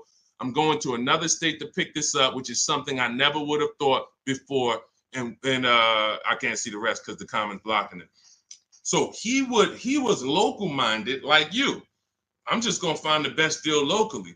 Once he starts using my systems and finding out, wait, I could talk to a dealer that's 200 miles away from me the same way I'm talking to a dealer that's 20 minutes away from me. He expands his search. The dealer who's in the next state over saves him 20 grand total, gives him all the rebates. He drives to the next state to pick it up. That is how you win. What's up, Aways? Good to see you. That is how you win. Local business is dead. That doesn't mean the local dealer won't win the bid, but they must win the bid. Car dealers are not your friends. Hey, you might have been, it's going to be hard for you if you've been inviting your car salesman to the barbecues and they know all your kids and all of that. The whole thing is trust. That's what they're basing it off of. And watch this. If they don't mind competing, you can still come to the barbecues. But I need to make you compete with your competitors, because I need to know if the price you're giving me is truly the best price. And if I've been your customer for 10, 15 years and you sold cars to my family, then every time you see we need a car and you see I'm putting you up against your competitors, you should be like, well, that's Mr. Goody right there. You go out, talk to your general manager, go to him and say, hey, look, I know we don't normally sell a car below this, but this guy, he's shopping different now. He used to just walk in and let us negotiate with him, and we make five grand on him, 4 grand, 3 grand, 8 grand. And now he's making us shop. I don't really want to lose this guy's business because they buy a lot of cars. Can we do something to beat all our competitors? Talk to your general manager and get it done. I go to his barbecues, he's inviting me over. I know his kids.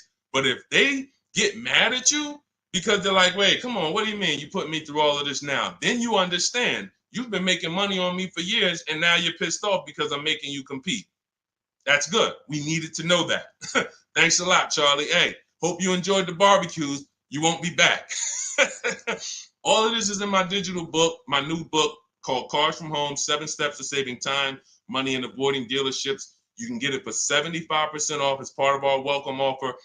In my TikTok bio, click the picture of me. My Instagram bio, click the picture of me. You'll see a website there, and then click the button that says 75% off my new book as part of our welcome offer.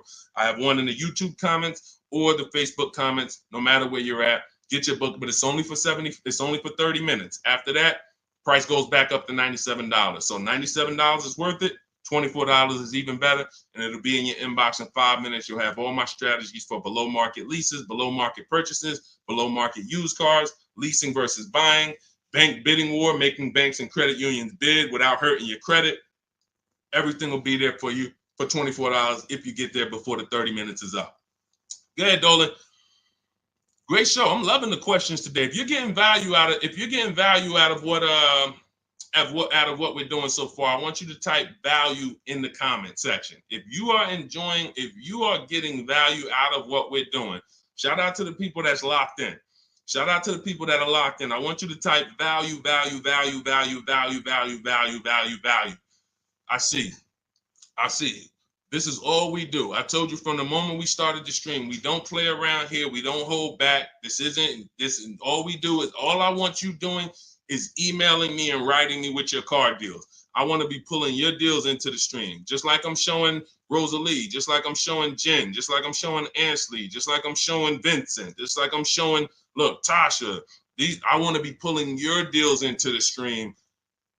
And that's all I care about. Everyone knows I can get below market deals. There's nobody on this stream that would be like, hey, Deshone, man, you've been in the car business since 2006. Absolutely. But your deals is what proved the system worked. Once I saw people doing this in 2021, it proved to me that the system works. Now let's just have more people use the system. All right, let's go. We don't talk, T. I don't talk. There's no way. In fact, you said, how can we talk? Hit the Shop with Deshone button. In my bio is a button that says Shop with Deshone. If you qualify for us to do this together, then we can talk. But unfortunately, we got blessed, thank God. We got 2.3 million followers. Everyone wants to buy a car. If I was talking to people, I'd be talking to people all day and we'd be getting things done slow. Like we're about hundreds of people working together. Like I'm not about 20 people. Like it's 60 million people that buy cars. So what we hold ourselves accountable is, are we helping hundreds of people every month get below market car deals? Are we getting information out there that's going to help hundreds of people do it? So if you want to know about us working together and joining my group and working with me personally, hit the Shop with Deshone button and see if you qualify. All right, that's in my bio. That's in the comment section. You can go to shopwithdeshone.com. See if we qualify to work together, but that's the only people that I talk to. All right. Returning my lease and financing a 2025 RAV4. Will I get some money for the return of my vehicle? You need to do an equity assessment. So if you first thing you do is you're going to go to Kelly's Blue Book Instant Cash Offer. You're going to go to Auto Nation. You're going to go to Driveway. You're going to go to Car Guru, Sell My Car. You're going to go to CarMax. You're going to go to Carvana, and you're going to put all the information about your vehicle into those websites. And when they get to the part where they say is the vehicle owned, leased, or financed, you want to type owned. You just want to know what the raw value is without them knowing it's a lease or purchase. None of that. Just want to know what the value is. You're going to call your bank. You're not going to do this process takes 20 minutes, and we've had people make $3,000, $5,000, $10,000 doing the equity assessment. Don't be lazy with this. Call your bank, ask what your payoff is, and when you find out what your payoff is, compare it to the offers. And then you're going to ask, do I have a third-party restriction? The third-party restriction doesn't limit it doesn't limit your ability to sell. It limits who you can sell to. So if you are selling to a third party, that means you can sell to Carvana. You sell to CarMax. You don't want to buy your car and then resell it. We had a lot of people doing that during the pandemic. They were paying taxes and fees to buy, and they end up making little to no money. They literally were buying the car saying, oh, well, I could buy it for 20 and resell it to Carvana for 25.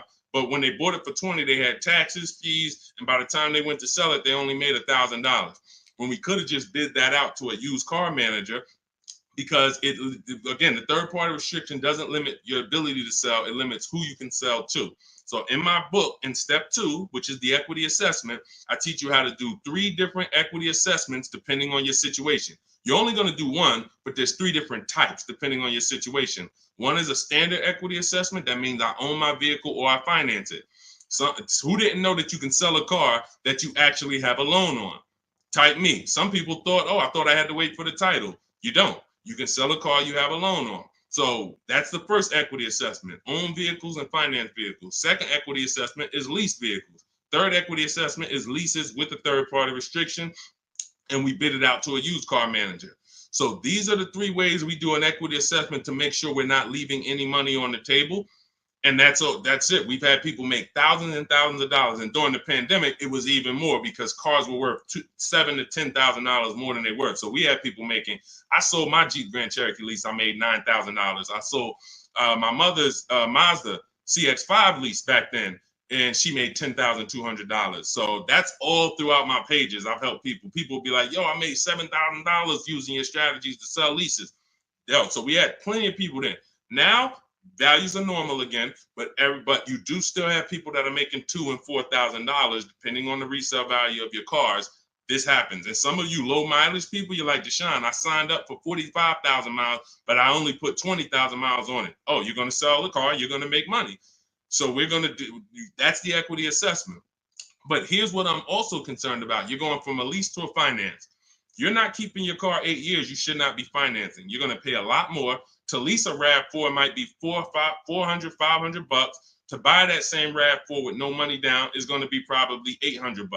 So you're going to put a whole bunch of money into this transaction to go into a purchase coming from a lease. Very rarely does that make financial sense because you have to have changed your lifestyle altogether. You have to go from, all right, instead of leasing and driving new cars for cents on the dollar, I'm going to go to a purchase. So here's what normally happens. You overpaid for your first lease.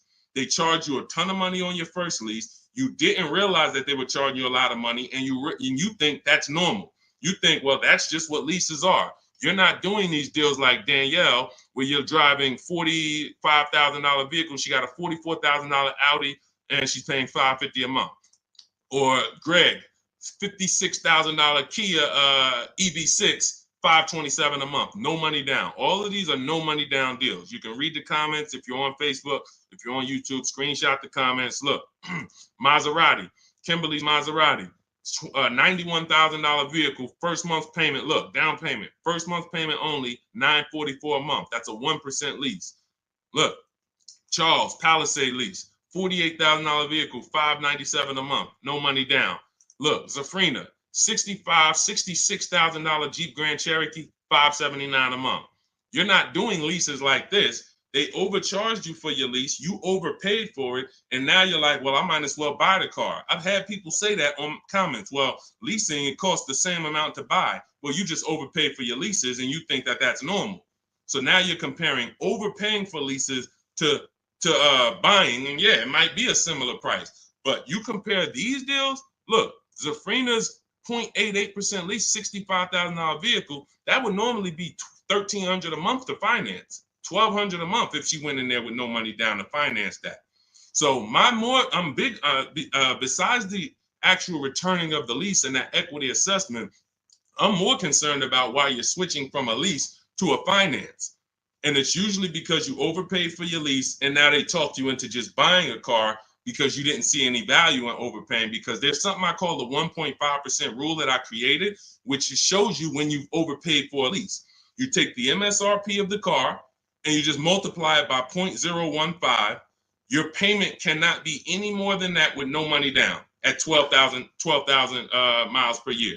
So if I took my car, if I'm looking at a $50,000 car, the max I do multiply by 0.015. The highest my payment should be with no money down is $750. With no money, and that's the highest. That doesn't mean that's a great deal. I just showed you 1% leases, 1.2% leases, 0.88% leases, but this is where it caps out at. This is where it doesn't make sense to lease the vehicle anymore. You're paying too much money for a vehicle you're giving back. If I multiplied that by 36, I'm paying $27,000 over 3 years for a $50,000 vehicle. There's no value in leasing that vehicle more than that. There's no value. I'd be better off buying it, but we don't do that. We just go pick another vehicle because that vehicle usually has a bad lease program. If you're shopping, if you just went into one dealer and you're dealing with an 80% dealer, then no, you probably just dealt with an 80% dealer. They overcharged you, made $8,000, $10,000 on you, and left you out, and you were just like, well, I guess this is it. No, they made a ton of money on you, but that's why you need to learn how to get below market leases. You'll never hear me say you should be leasing cars if you're not keeping your cars 8 years. You'll hear me say, if you're not keeping your cars 8 years, you should be shopping for a below market lease. A below market lease. 1%, 1.2%, no more than 1.5%, getting bids so that you can get all the discounts and all the rebates, and so that you don't end up in an overpriced lease. Below market is all that matters. All of these deals I just showed y'all, if you type them into Google and you saw what the advertisement is for those same cars that we just went over in the last 3 minutes, you would be like, those deals, none of those deals, Danielle, Kimberly, or Maserati, none of them are even nowhere close to what they're advertising those cars for. That's how you know they're below market leases. All right. All of this is in my new digital book, Cars from Home. You get your copy for 75% off. That means you'll get it for $24 if you get there before the 30-minute timer is up. It's part of our welcome offer. It's called Cars from Home, 7 Steps to Saving Time, Money, and Avoiding Dealerships. It's a digital book. It'll be in your inbox in 3 minutes. You can get it in my TikTok bio, in my Instagram bio, in the Facebook comments, or in the YouTube comments for the next 30 minutes. Make sure as soon as you get your book, you screenshot the thank you page. And on that thank you page is the link to open the book. So you can literally open it, start using all of these strategies for the rest of your life. And every time something changes in the market, I update the book. Vroom used to be in the book. Some of you know Vroom went out of business. I went right into the master file, took Vroom out, updated it. If I update a script, I go right into the scripts, update the master file. You open the book. Every time you open that link, it's a new copy of the book. So that's the things I couldn't do with a physical book. Things change. We use online systems. New websites come into the business. Websites go out of business. We need to make sure it's flexible. Every time something happens, we update it. Boom, and you got the latest and greatest strategies. Beautiful. Grab your book, 75% off before the 30-minute timer hits 0. All right, y'all. Listen, we did a lot. I have bad credit strategies in there, Lady Forever. Or no, in your case, you have fair credit. So I like to see you get your credit up to like 660, 670. Same thing with a house. If you got 625, you qualify for some programs. But if you get yourself to a 660, 670, you qualify for better programs. So I like to say with cars, get yourself out of that manipulation zone. That manipulation zone is really the mid-6s. Most people could qualify for tier 1 on a lot of vehicles with a 670 score, 660. And it also depends on your profile. In my book, I teach you about profile. It's more important than score. You know, profile is part one. Your score is part of it, but also part of it is your income. Also part of it is comparable credit. Do you have any car loans that you've paid on time? If you've paid your car loan on time for the last 2 years, It's much easier to get approved for the next car, because a lot of banks will look at you and see, all right, I see you had some trouble with the credit card, but you've never missed a car payment. Those people, that weighs, that matters. So I talk about this in my book. But if you can get yourself up to a 660 score, 670, that puts you in a position to really qualify for a lot of major leases and tier one programs. So, all right, y'all, listen, this has been great. This has been great. We had a lot of great questions today. We'll be back for another stream. All of you who have the book, I want you to send me your deals. When you make your deals, email them to me so that I can bring them into the show.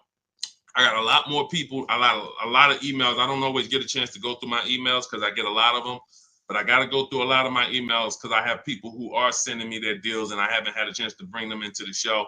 But yes, good morning. I got the book already. I'm confused about how to calculate a deal on a used car. Just when you narrow it down to your top choices, get the new price, use the true value calculator, put the new car price in with the asking price, and it'll tell you what the true value discount is. We buy based on the true value discount. We didn't get a chance to talk about that in the stream today. Again, there's so much in the book. We could be here for 2.5 hours talking about different things, because me talking to you about leasing is different than what I'm talking to a person who's buying a used car about. That's different than a person who's buying a used car cash or buying a new car cash. That's different than a person who's going to be using the bank bidding war and putting banks against each other. That's different than a person who's going to be coming from a lease, selling their lease. That's different than a person who's going to be selling their lease with a third-party restriction. That's why in my book, you're not reading everyone's strategies. You're only reading what matters to you. I have links where it warps you to the next section that is applicable for you. If you're not leasing, you're not reading anything about leasing. You're on a purchase path and you get to the end of the section and it says, okay, if you're purchasing, then based on this, click this link. If you're doing this, if you have good credit score, click this link, it warps you here. If you have bad credit score, click this, it warps you here. So it's all about making sure you're on a path that is applicable to you, not following a bunch of advice that is for someone else or even a deal you might make later. You'll use the used car strategies, but that's later. Right now, I'm on the lease path. I don't need to read about used cars. This is how you stay focused and get to your goal really quick. But that's how we do. Just follow it again. You got to realize this is a new system for you. You're not used to having a process. So if you need to just go through the steps again, let me make sure. He said, do this first. Let me make sure I did that. Said, go to the websites, open up accounts. Okay. If you didn't go to the marketplaces and open up accounts, you skipped the process.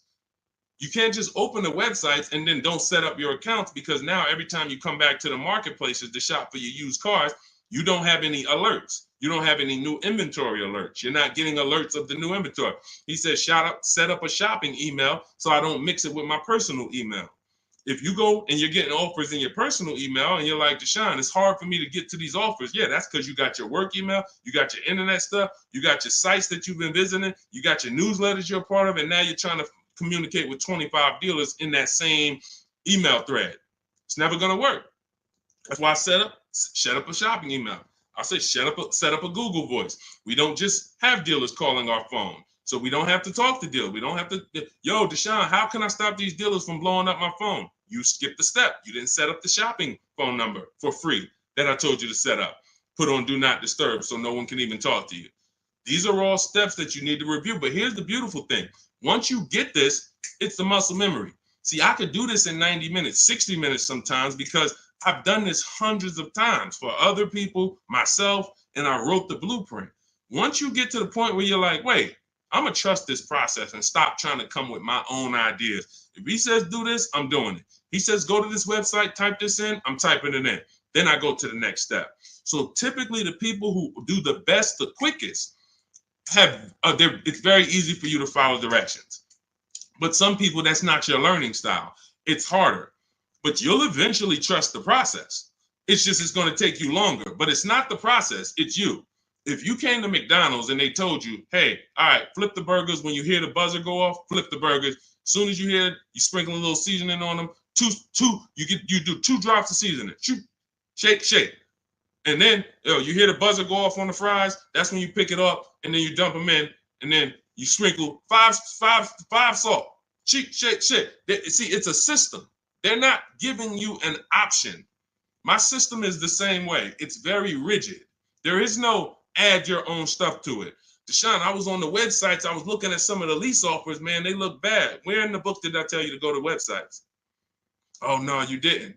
Why'd you do it then? You're mixing your own stuff. So again, the people who have an easy time following direction, military people usually, a lot of military people come in and they get right to it. They're like, Deshone, like I had one girl tell me, she's like, I'm in the military. So as soon as I saw the directions, I'm just trained to follow. That's how I got to it quick. But some of you, it's going to take you a little while because you're an overthinker. That's okay. You'll realize once you get the deal done, you'll be like, man, I could have did this in 2 hours. It took me 5 hours because I just was overthinking. I'm doing stuff that he ain't say do.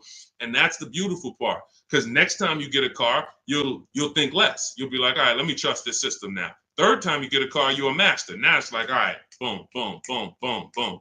That's the process. So get on the train. Get your copy of Cars from Home, 7 Steps to Saving Time, Money, and Avoiding Dealerships. It's a digital book, so it'll be in your inbox in 3 minutes. You can start using these strategies for the rest of your life, sharing them with your families, shopping empowered, making dealers and banks bid.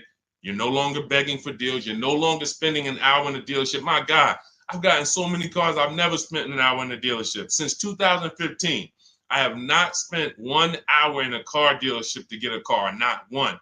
And I show you my car deals, I talk about them, I pay less than everyone. Unless you were using my strategies, then we'll probably pay the same amount. But as far as the cars I get, every lease I've gotten, ridiculous. 1% leases, never had to be in a car dealership. So you could say goodbye to Deshone, I never got to spend more than an hour you never spend more than 30 minutes in a car dealership again. That's just what we do. That's just, the system proves it. So go read the book. Go get your copy, 75% off in my TikTok bio, my Instagram bio, the Facebook comment, or the YouTube comments. Click the link and then click the button that says 75% off. Welcome offer. Make sure you get there before the 30 minutes is up. All right, we'll be back. We will be back to talk more. But everyone who got the book, I will see you in the book because you'll be linking the videos with me. You'll see I got a bunch of surprises in there. So go get your book, and I'll see you all on the next stream. God bless you.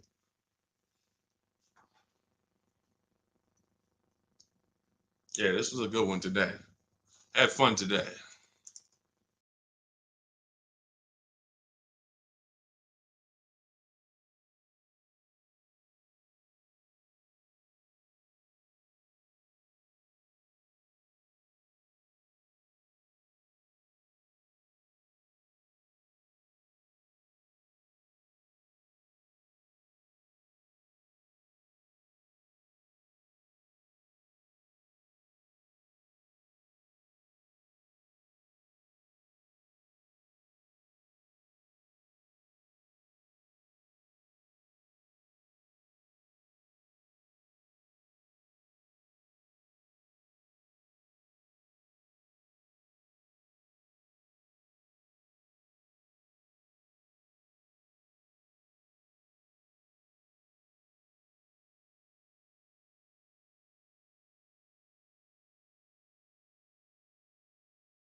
Shout out to everybody who's here. We're about to start our car shopping questions and answers live. We'll be answering as many questions about car shopping, leasing, buying, pre-owned cars as we can in about an hour. So feel free to start typing them, and we'll get the show on the road. If you don't know me, my name is Deshone. I'm known as Deshone the Auto Advisor.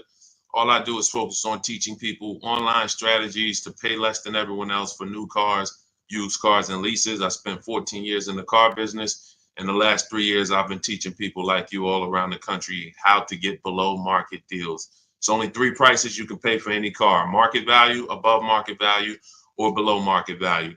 My mission for those who are locked in and willing to listen and willing to apply these strategies is for you to pay below market prices for any vehicle that you get.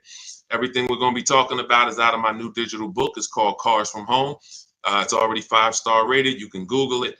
It's called Cars from Home, 7 Steps to Saving Time, Money, and Avoiding Dealerships. And you can get yours for 75% off as part of our welcome offer. You can get it in my TikTok bio, in my Instagram bio, or in the YouTube comments or the Facebook comments. If you go into my bio, just click the picture of me, go grab your book for 75% off. You won't pay the normal price, and you'll have it in your inbox in the next 2-3 minutes. But make sure when you get your book, you screenshot the thank you page so you can have my support team's email as well, just in case you type your email wrong. But that's our welcome offer to you, 75% off Cars from Home, if you want the entire blueprint of everything we're going to be talking about. Okay, so with that said, now the housekeeping is done. You guys know that's only a 30-minute offer. So after 30 minutes, that welcome offer is gone. So if you like what you're hearing, definitely go and grab your copy of Cars from Home for 75% off in my bio or in the comment section. So, all right, let's start here. First question, should husband and wife buy together or separate based on better credit? Okay, so there's no right or wrong here, but if you're saying what gives us the best chance for the best approval, you know, you can say, all right, we can go on, we can try to go on together. Could you get approved by yourself? And so I keep my credit into, with no additional debt. Or if I'm trying to build credit and you're trying to build credit, then all right, we might go on together. But if it's not necessary for us to go on together, then you may want to keep your credit profile separately and just, get the person who can get approved the individual approval. But if you are building and you would like to have that payment history on your credit as well, then you can add it to both people's name. It really depends on your personal goals and where you're at. There's no right or wrong. It just depends on your goals. All right, let's go, everybody. Keep typing your questions. We got our first couple questions. As you type them, we'll add them to the show, and we'll get through as many as we can in the next hour. Go ahead, Dolan, shoot the next question up. Okay, what's up, Reem 99? I have a 2019 Chevy Silverado. I owe about 30,000, 120,000 miles. So the first thing that you should be considering is you're a high mileage driver. So I want you to look at this lesson that you're about to learn on depreciation. All right, here's what everyone buying or leasing or considering acquiring a depreciating asset like a car needs to understand. This is what I call the depreciation curve. This is also what I call the unseen expense. So you'll hear a lot of people who come to our streams refer to the unseen expense, which is depreciation. So if you buy a vehicle today, and stay by your keyboard so you can dialogue as I ask you these questions. That's how you're going to get the most out of this video. As if you buy a car today for 40,000, let's say I left it outside your house. Somebody gave you a $40,000 car. You don't have to pay for it, but you don't need it. And you say, look, I don't need it. I can't drive it. You can leave it there, but it's just going to sit there for a year because I can't use it. If you came back a year later, you never drove that car. Remember, we bought it for 40. If you come back a year later, never drove it 1 mile, is it still worth 40? Yes or no? Let's go. Type into the chat fast so we can get this, so we can keep the show high speed. Everybody who's dialoguing, I appreciate you. You usually get a lot out of these because your dialogue. So thank you. No, Gary. No to pull up. No. Okay. All right. Perfect. So we understand. Now, if you came back to that car a year later, you never drove it, and it's worth, let's say 35, 34, whatever it is, you bought it for 40, it lost value. See, because it doesn't matter whether you bought it and didn't drive it, or you leased it, or you owned it. See, when you start understanding depreciation like we're going over, now you can properly assess whether you should lease or buy a car and how you are going to beat depreciation. Because the entire goal for leasing versus buying is which one of these strategies, if I get a below market deal, allows me to beat depreciation based on my lifestyle. So so a high mileage driver, your depreciation ring looks entirely different from a normal driver. So where one driver might be 40,000, they come back a year later, their car's worth, 36, 34 if they didn't drive it. If they put average miles on it, maybe it's worth 32. They're losing money based on their mileage. You might put 30,000 on that car in 1 year. So your depreciation looks like this now. It doesn't look like this. Your car goes from being worth 40 1 year to literally it could be worth 26 the next year because you put 30,000 miles on it. So you have to take into account depreciation differently than a normal person. Everyone has to take it into account, but you have to, any high mileage drivers on here, if you drive more than 18,000 miles, I want you to type HM into the chat for high mileage. This is specifically how you need to be looking at depreciation so that you don't keep flipping out of cars and then coming back with huge amounts of negative equity because you're structuring your deals like you're not a high mileage driver and you're killing your values. High mileage drivers used to come into the dealership with, cars that were 5 years old, got 180,000 miles on them, and they still have big loans left.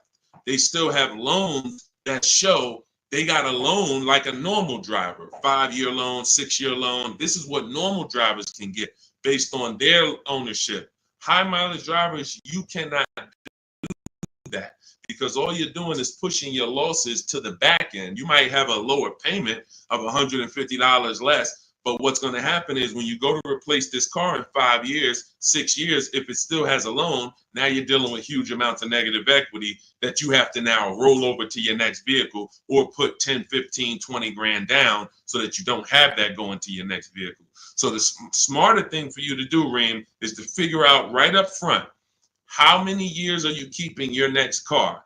And if you're keeping your next car, like if you give you an example, let's go deeper. If you had kept this same Chevy Silverado for another 5 years, it wouldn't matter. Instead of it having 120,000 miles on it, you'd have probably 220,000 miles on it. The truck could go that long. If you got a good one, a quality one, then you should be able to put that money. You should be able to get that time out of that truck. But because you're a short-term owner, you're considering a short-term replacement. Now you have to take into account leasing.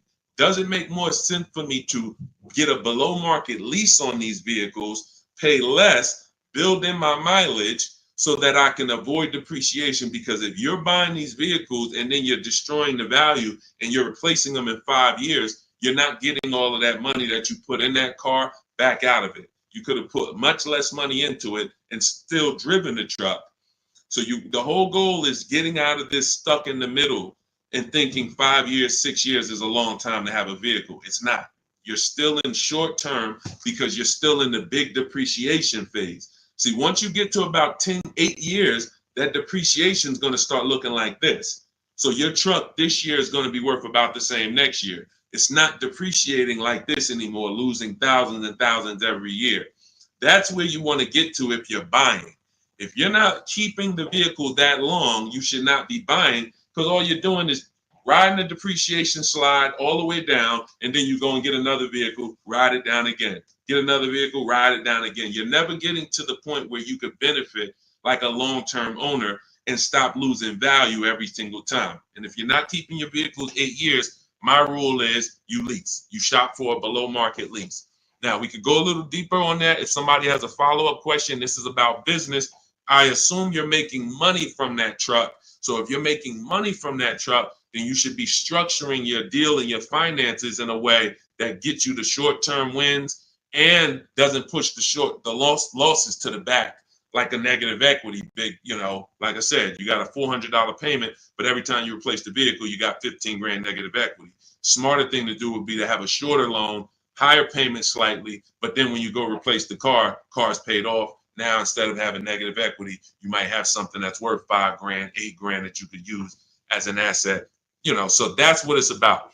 All right. When it comes to these understanding this is all in my digital book. You have to understand depreciation is step one. Cue up the next question, Dolan. Depreciation is next step one. When you go into a car transaction, your first question is to decide how I'm going to beat depreciation, through a below market lease or through a below market purchase. But if you do a below market purchase, which means you pay less than everyone else paid, but you should have leased, then you paid too much. There's no one on here, myself included, who can get a below market purchase and then replace that car in 3, 4, 5 years and have it be less money than we would have spent on a below market lease. A purchase is always much more, even with a great deal, than a lease would be with a below market lease. So this is what we deal with up front. Leasing versus buying is the first step in my book, the most important question. That's the foundation of our deals. Nothing more important than that. All right, go ahead, Dolan. All right, come on, keep typing the questions. I know we got a lot. We'll try to get through as many as we can in an hour. Okay, BMW X7, new or used. Okay, so if you're purchasing, which means you're a long-term person, you're going to beat depreciation through long-term ownership. Whenever you're purchasing, your goal is to beat depreciation through long-term ownership. So how many people have a vehicle? If you have a vehicle that you've had in your driveway for at least 8 years, I want you to type the number of years into the chat. Type the number of years into the comments if you had a vehicle more than 8 years, 10 years, type it in, 11 years, 13 years, 8 years, only if it's more than 8. I want to show you how you should be looking at purchasing and what your goal should be. What your goal should be when you buy. Okay, so I see somebody TikTok 15 years. I see, okay, brother, I see 11 years. Okay, anyone who has a car, if you have a vehicle in your driveway right now that you have had, William Smith, 12 years. Okay, if you've had it more than 8 years, type the number of years into the chat so that you can understand what we're about to break down here. Because you're asking Chuck T, new or used. This is totally based on budget. But after you decide what your goal is, which is a long-term purchase. All right, 9 years. I see you, Liz. All right, so when you look at keeping a vehicle as long as the people who just shouted out how many years they've kept it, this is what their depreciation looks like now. Some of them like this. Somebody like brother who he's had his vehicle 11 years, his depreciation is like this. What does that mean? If his vehicle today is worth $7,000, a year from now, it'll probably be worth close to 7,000, maybe 68, 62, 7. He's losing a very small amount through depreciation. He's beat depreciation. So that's the benefit of all the money he put into the car, is he now has a vehicle that is no longer depreciated. He could drive it for 4 or 5 more years. My father had a GMC Envoy that he's had since 2013. We bought it pre-owned for him. He's had it since then, paid it off 5, 6 years ago, and he's had that vehicle. It's been worth about $5,000 for the last 2 years, and he's going to sell it for close to that. So that's when you beat depreciation. Now, when you are not buying to keep that long, you are on the depreciation sliding board, which means you're going to lose thousands of dollars in value. So as long as you have decided I'm going for long term, which I call the 8-year rule, at least 8 years, I'm going to keep this vehicle so I can beat the depreciation, pay it off, and then I'll consider replacing it or keeping it longer. But it's going to be at least 8, or I should be shopping for a below market lease so I don't tie up money in this vehicle this long. So now you've decided I'm a long-term person, I'm purchasing new or pre-owned, strictly based on budget. Can we afford both? If we can afford both, then I have in step 3 in my book, and step 4, which is shopping, not buying. This is when I'm helping you make this decision of new versus pre-owned. Which value system are you operating with? Some people, if they know they're only getting a replacement vehicle every 8 to 10 years, they're going to go and get a new one because they're like, listen, I only do this once a decade. I want to make sure I have the latest and greatest. I could afford it, no problem. Some people, they say, you know, even though I could afford the new one, I want to go pre-owned. Let me try to knock 20%, 30% off my investment so I have even less money invested in the car. One person wants the latest and greatest. One person wants more value with a discount off of it, and they don't need the absolute latest. So that's the balance between new versus used. Can I get everything I need and want in a new car for my budget? Can I afford to get everything I need and want in a new car, BMW X7, for my budget? If yes, then you can go new. If your value say, listen, I could afford it, but I want to knock 30% off, 20% off, 20, whatever it is, whatever the below market used car deal would be for that vehicle, then they go that route. There's no right or wrong there. But if you can't afford to get everything you need and want in a new one, then your only option is to go pre-owned. But it's all based on the 8-year rule first. You should be buying to beat depreciation to keep at least 8 years. You're buying a depreciating asset. 3, 4, 5 years, 6 years of ownership is losses because you're not going to get the money back in resale when you're depreciating that vehicle the first 5, 6 years and then going and replacing it. You're not getting that money back. You would have been much better off getting a below market lease. Give you an example. Let's take a vehicle that's close, relatively close, price wise to that X7. Look at Teddy's, BMW. He has an electric BMW, so he got a bigger discount because there's rebates that he got. There's rebates that wouldn't be applicable on the X7, but it's a $73,000 vehicle. He's leasing it for $856 a month. That was his best offer. Now, one of the things we teach here, we do not buy a vehicle, lease it, buy it without looking at 5 offers, 5 options. If we're looking at a used car, we're looking at 5 options to make sure we're getting the best price. We do this from home. That's why my entire system, my book, everything is called Cars from Home. Cars from Home, because we're using the internet to do this. But you look at somebody like him, he paid $856 a month, no money down. On a $73,000 vehicle, some of you know every $5,000 would be how much? I know I got some new people on the stream, but I'm talking to the people who you've been tapped in. I may have a couple people who know every $5,000 when you're looking at a car is about how much per month. And you use this so that you never get scammed. When you know this, no one can throw, you need to know a basis of what a car should cost. And I'm gonna tell you why in 1 minute. Thank you, Anthony. Yes, $100. Great job. Anthony Perry knows $100. So if every $5,000 is $100, you're going to now look at a $50,000 vehicle and you're going to say that's going to be about $1,000 a month if I wanted to buy it. That doesn't take into account, okay, I might get a $10,000 discount. We're just talking about strictly looking at the base price, total price of the vehicle, asking price. Every $5,000 is about $100 per month on a 5-year loan. So you're looking at a $50,000 vehicle, that's about $1,000 a month. You're looking at a $73,000 BMW like Teddy was, that's roughly about $1,500, close to $1,500 a month on a 5-year loan. No money down. That's how we shop. No money down. We're just doing apples to apples. We may put money down later, but we need to know base numbers. This is base numbers. So look at Teddy. He's paying $856. You're never, if he was buying this vehicle, it would be $1,400, $1,500. That's why I say when you ask about purchasing, it's important for me to reiterate to you that if you should be shopping for below market leases, but you're shopping for purchases, it doesn't matter how great of a deal I teach you to get. You can use the Cars from Home strategies in my book, the bidding strategies, to get the best offers on your purchase, new cars, used cars. But it's not going to compare to if you would have leased, because you should have leased because you weren't keeping your car at least 8 years.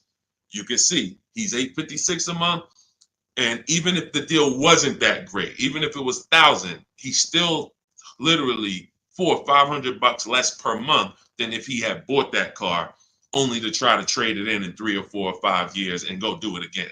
So the leasing versus buying is the biggest principle that you need to start your car deals with. There's nothing more important than that, and we want to make sure we drive that point home. Everything we're talking about is in my new digital book. It's called Cars from Home, 7 Steps to Saving Time, Money, and Avoiding Dealerships. You can get your copy for 75% off. That's part of my welcome offer to you. This is going to have all of my blueprints, step-by-step strategies for leasing, buying, getting below market deals for high mileage drivers. It's all in there if you don't want to try to remember this. And you can get it for 75% off as part of our welcome offer. In my TikTok bio, click the picture of me. My Instagram bio, click the picture of me. Click that website, and the YouTube comments or the Facebook comments. Grab your 75% off, but it's only good for 30 minutes. After that timer hits 0, the price does go back up to $97, which is still incredible. I get it at $97, but $24 is even better. All right, Dolan, shoot the next question up. All right. Cody, how much of a down payment is needed for trade-in with $10,000 negative equity? This is a great question. Depends on what you're buying the next vehicle for and what type of discount you got off the next vehicle. So give you an example. Let's take a dramatic discount like Milligan's discount. She got one of the largest discounts I've ever seen anyone get using our bidding strategies from home. Let me pull it up so that we can now. When you get the larger discount you get, the more money you're able to roll over to that deal without having to put money down. Now, let me give you an example. Why does money down become important or necessary sometimes? The banks have something called loan to value ratios. Loan to value ratios. So the banks may say, based on good credit, we will lend a customer 20% above the value of the vehicle they're buying. So if they're buying a $40,000 vehicle, we will lend that customer up to $8,000 more, which would be 20% of $40,000. Because the value of the vehicle is 40, the loan to value ratio is 120%. We can lend $48,000 on a $40,000 vehicle. So if a person comes in and they want to buy that $40,000 vehicle and they want to finance and add to the loan the taxes and any applicable fees, that might come out to be roughly $44,000. They'll qualify because the bank says you have up to $8,000. Now, let's say they want to bring a small amount of negative equity over to the deal, $4,000. So now they buy it for 40. They get they have $4,000 in fees and taxes, and then they have another $4,000 of negative equity that they add to the transaction. The bank will say you're still at no more than 20% above the value of the vehicle. We can approve this with no money down. The problem happens when a person wants to add $8,000 of negative equity on top of that. So now they're buying it for 40. They are getting taxes and fees added. That's 44.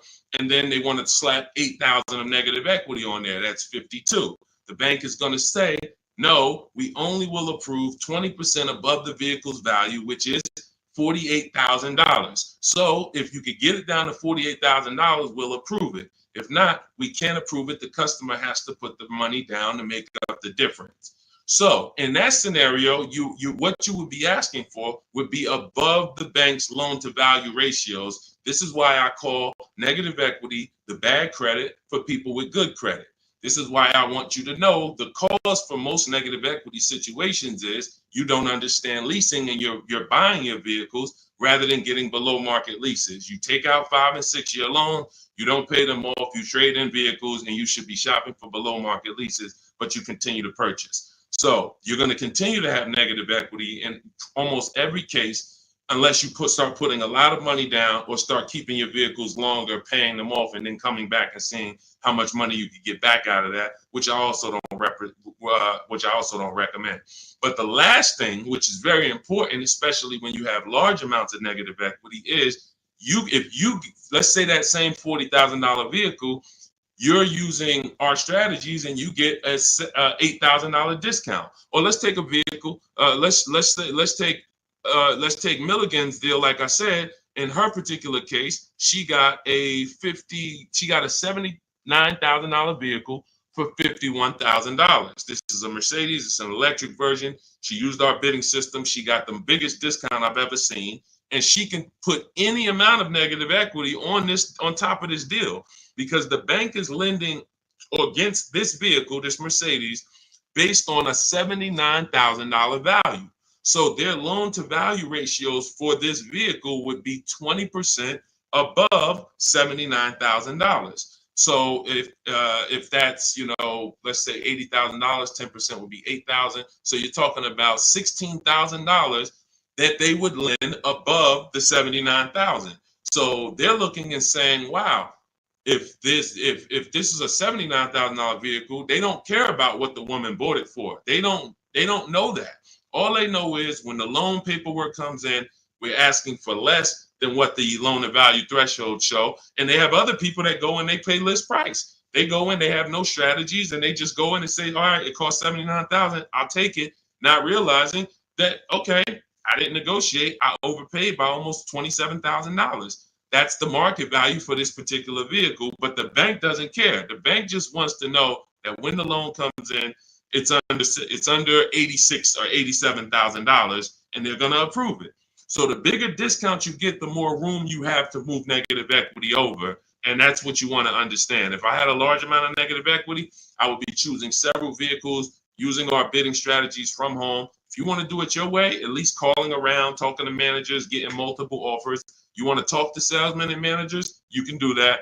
But once you get the discount, any amount of negative equity that you bring over would now go on top of your selling price. So if you got a $10,000 discount, then you brought $5,000 of negative equity over, you would be well below the bank's loan to value threshold. So it's based off of how much negative equity you have, and then it's connected to how much discount you're going to get off the value of the vehicle, which is what the banks actually base the loan to value approvals on. And if you can do that, you don't need a trade, you don't need a down payment. And I hope that's clear. If you rewatch this, rewatch this segment, it'll be clear to you. If most people understood that and the cost for negative equity, we have a lot better world. Deals. Negative equity is the one thing besides super bad credit where you can walk in with an 800 score. You're not leaving with a car, depending on what your situation is and what car you're trying to get and how much they're charging you for it. You are not leaving with a car. And that's just the sad part. So stay out of negative equity. Get out, stay out of it. All right, go ahead, Dolan. Next question. And I see you, Quintia. We'll get to you asking about Tesla. All right, Miss A, good to see you. Any advice on leasing as a first-time car buyer? Sure. Let's look for something that's mainstream because some banks do not want to be your first lease. When I was at Mercedes, unless you were like, they had a Rising Star program, which was certain college students and, would have, condition. They had to have certain things like 2 trade lines on their credit report, but that's the only people who can qualify to get a Mercedes as their first loan or lease. Some of these, luxury banks or import banks do not want to be the first one, but Honda, Toyota, Chevrolet, Ford, Nissan, and possibly Infiniti, as long as your credit profile is good, you're in that good range, high 6s, low 7s, the better, the higher the better, and you have a solid credit report, that could be 2 credit cards, but you're paying them on time, you're not using up that credit. I would be shopping based on the 8-year rule, which is the first step in my book. The 8-year rule is how many years are you going to keep the next car? That's the leasing versus buying question. And once you make that decision, if you're not keeping the car 8 years, you should be shopping for a below market lease. And I've seen so many people that would buy their first car or they would buy their children their first cars, and they're getting like $400 payments on these cars or $350 payments. That's only a $15,000 to $18,000 car. So they're usually getting, a 4 or 5 year old, Hyundai Elantra, Toyota Corolla, if they're buying used.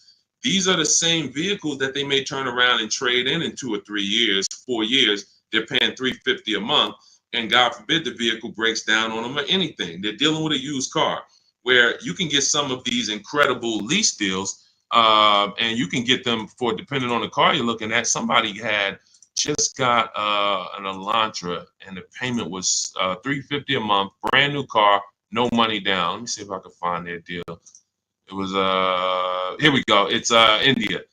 I joined last year. She joined our program. I do have a program where I shop with people. Depends on how you want to learn. You can go to my bio to figure that out too. But these are people who are in my program. They have the same strategies you have access to in my book, same process. It's just one's a blueprint for people who are like, Deshone, give me the blueprint. I'll follow it step by step. You can get to all your deals. And one is done with you, where you're like, hey, let's shop together. You're basically shopping with me. So it says, got back 6 quotes, because I told you guys we don't make a deal unless we get at least 5 quotes on every vehicle. Got back 6 quotes. Fast forward 2024, I had to find a car in 2 weeks, so you don't need a lot of time to implement this. My process actually takes, max probably 3 days. If you needed a car in 3 days, we can get a below market deal that fast. I had to find a car in 2 weeks, so I got to work in about 5 days. I walked out with a 2024 Hyundai Elantra, 36 month, 12K, 365 a month, no money down. So this is a brand new vehicle, probably about a $26,000 vehicle. You know, no money down. So when we consider the fact that, as I said, some people are buying their family members, you know, $15,000 to $18,000 vehicles that have a 365 payment. Okay, do I want my people? Do I want my my child or whoever in a, you know, 2019 or 5-year-old or 4-year-old or, you know, 6-year-old used vehicle for $350 a month, $360 a month, or can I go out and can I lease a below market? Can I get a below market lease? Because again, there's a lot of people paying a lot more than what India just paid. So I don't want you to think that's the deal for everyone. That's a below market lease deal. You can look at the commercials and you'll see that anytime you go to a website to lease a Hyundai Elantra, that's not going to be the deal. $350 a month, $360 with no money down. They're probably going to say $279 a month with $3,500 down plus tax and fees. And again, the key is this is a below market deal that India got using my blueprints, using our shop from home strategies where we don't talk with dealers. So that's the thing. I would most likely say I want my child or my spouse or whoever in a new vehicle for the same payment rather than a used one. So that's it. So everything we're talking about is in my new digital book. It's called Cars from Home, 7 Steps to Saving Time, Money, and Avoiding Dealerships. You can Google it. It's already 5-star rated. In fact, before we go to the next question, I wanted to pull in some of these reviews. Thank you to everybody who has reviewed the book. And I appreciate it. I just grabbed a couple random ones. Says here, this book is a must have if you're thinking of getting a new or used car. So much has changed in the process since I bought my first car 40 years ago. Think of it as a workbook. So even though you finish the book, you will refer back to it several times in the process. Deshone takes you step by step through the process and has videos to support the steps that I do. That's a surprise in there. For those of you who have the book, you know I link to certain videos to help you understand things better. I feel better prepared to go out, get the deal I want for my next car, and I know that I didn't get taken advantage of by a dealer. Thank you, Marguerite. Appreciate you. Again, you can get your copy as part of our welcome offer to you for 75% off. Books normally $97. You go to my TikTok bio, click the picture of me, go to my Instagram bio, click the website that says 75% off, or you can go to my Facebook comments or the YouTube comments to activate your 75% off. But it's only good for 30 minutes. If you visited and that clock started ticking down, once it gets to 0, the price does go back to $97. So go get your book, screenshot the thank you page so you'll have the support team's email and come on back to the show. Go ahead, Dolan, shoot the next one in. Oh, Dominique said, buy the book, y'all. I bought a used car using Cars from Home strategy. I saved so much money and time. It was not hard either. If you follow the steps, Deshone literally does it for you. That's it. That's a fact. Thank you, Dominique. That is a fact. Like, you're not using your stuff anymore. You're using my stuff. So that is, if you leave your stuff. That's why I represent Unlearn, Relearn, because when you decide you want to unlearn your way of car shopping and you want to do it the Cars from Home way, that's all you need. As long as you have a computer and you can copy and paste and send emails and visit websites, you can win. That's all you need. But you do need to be able to use a computer and copy and paste. That is a requirement. And everyone may not be able to do that. If you have somebody in your family that's good with copying and pasting and sending emails, that's all we need to win. All right. Thanks, Dominic. I appreciate that. Go ahead, Dolan. Shout out to the sharers and shout out to everybody running the likes up on TikTok. Thank you to everyone who hits the share button.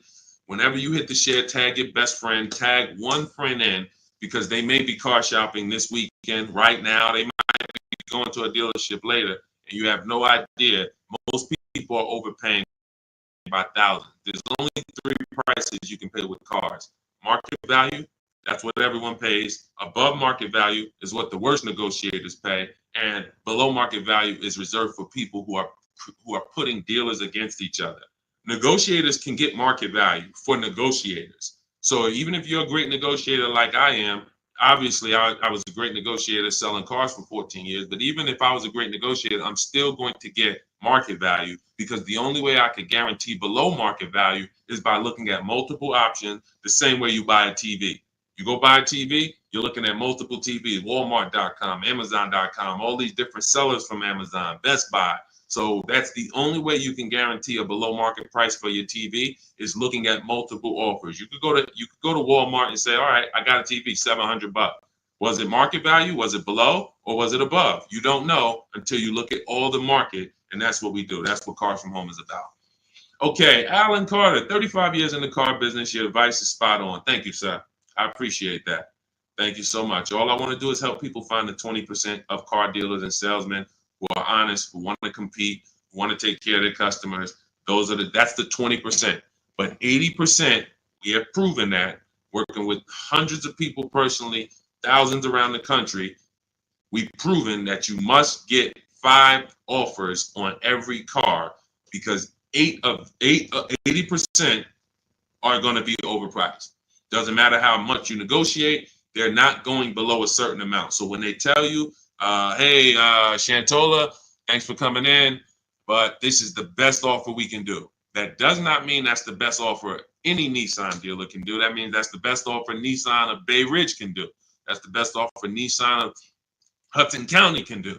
But there are several Nissan dealers competing, and we need to get competitive offers to see who's the 20% of dealers who are going to beat all their competition. And we only do this from home. Go ahead, Dolan. Great questions today. Let's go. Keep typing. Let's get to as many as we possibly can. Does your process work when leasing a Tesla? Yes and no. My parameters for overpaying for a lease should never be broken.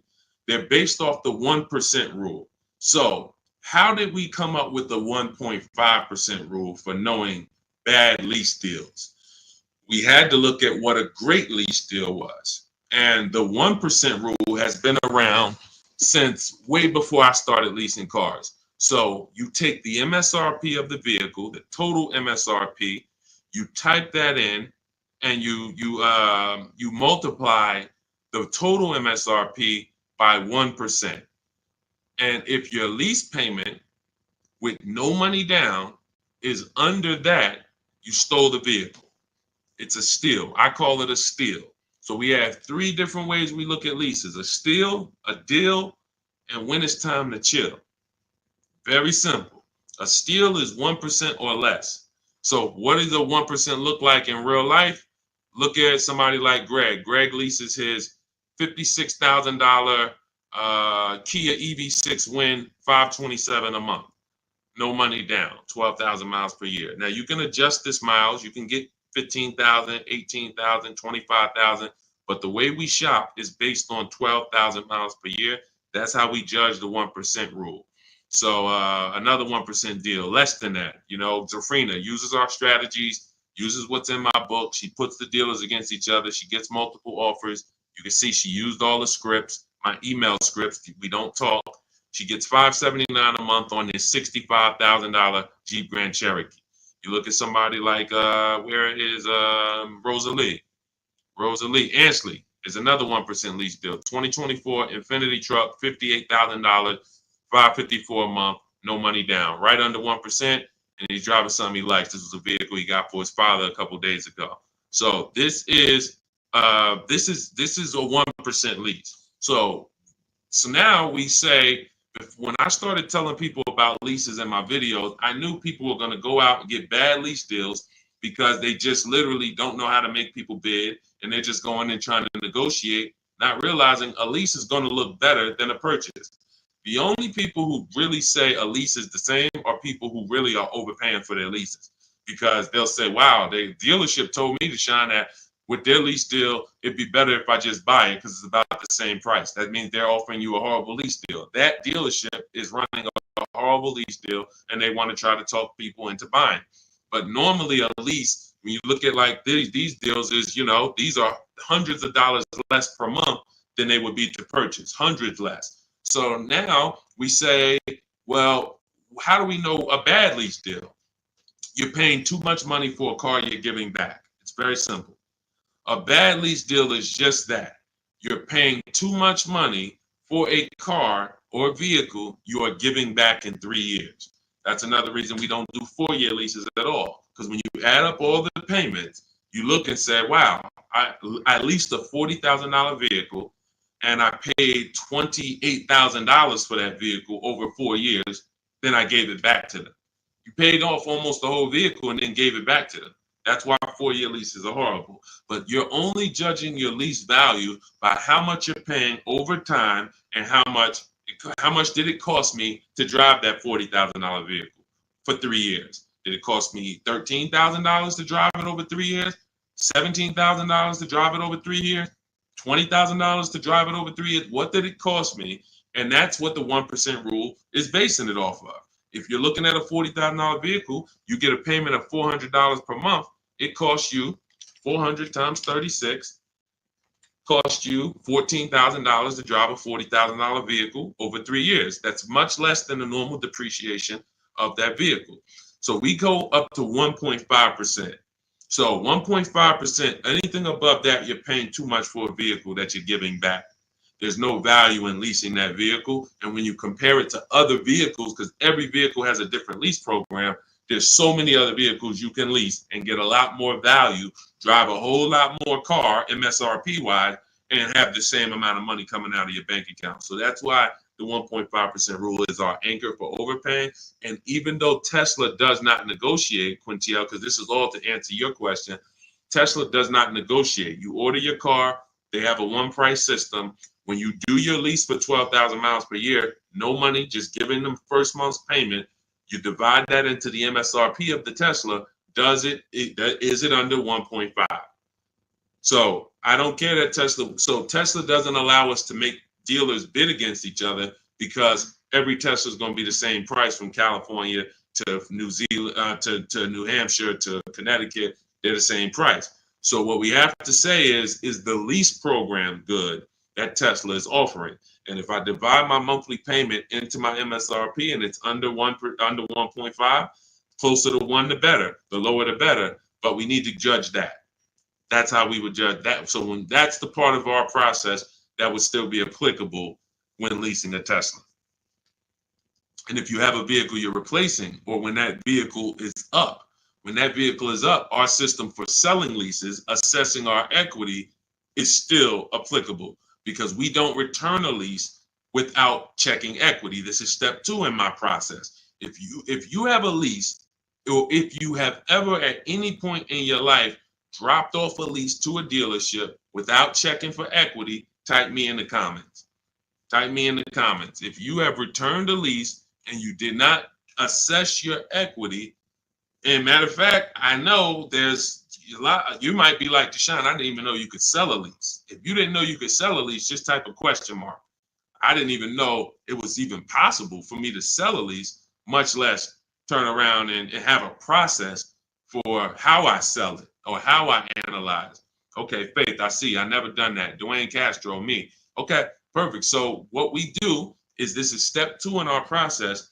We assess our equity on any vehicle that we are replacing because we don't trade. We don't trade. Some of you know that. So the equity assessment is how we don't give dealers back money.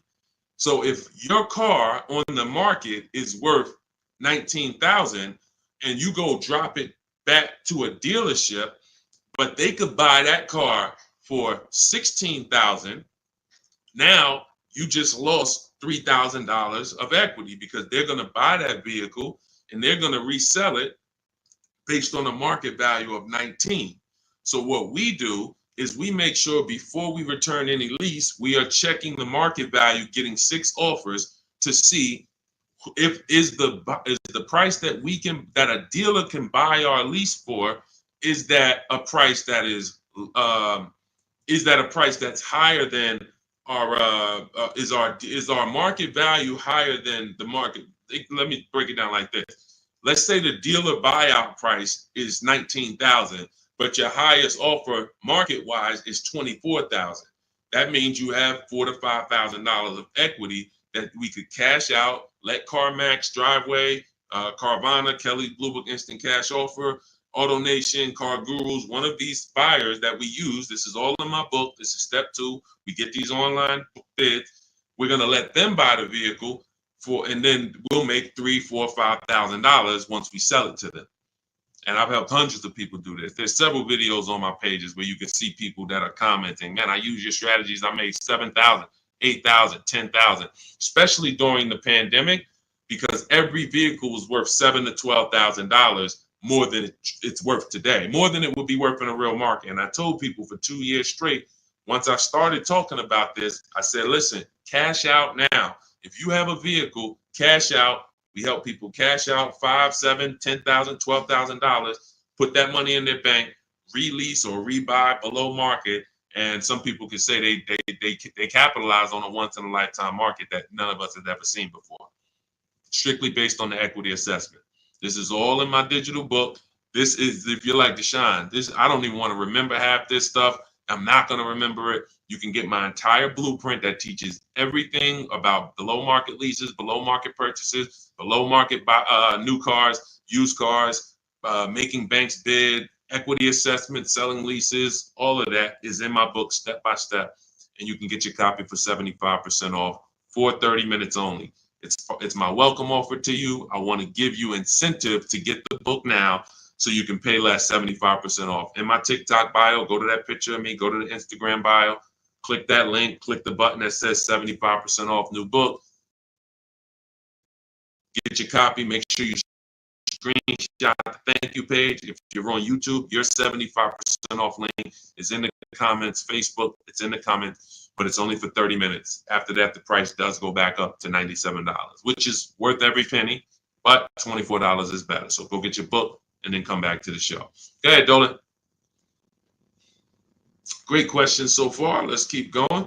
Does this work the same way for Canada? Scott, I'm not sure. I do believe that most would be applicable. I do believe that most. The difference is going to be the websites. So we're using our multiple marketplace strategy for shopping for used cars. We're using 8 marketplaces. Used to be 9, but Vroom went out of business. So we're using Carvana, we're using Carvana, CarMax, Driveway, eBay Motors, Cars.com, CarGurus.com, Carfax.com, and Autotrader.com. Those are 8 marketplaces that we use to shop for our used cars.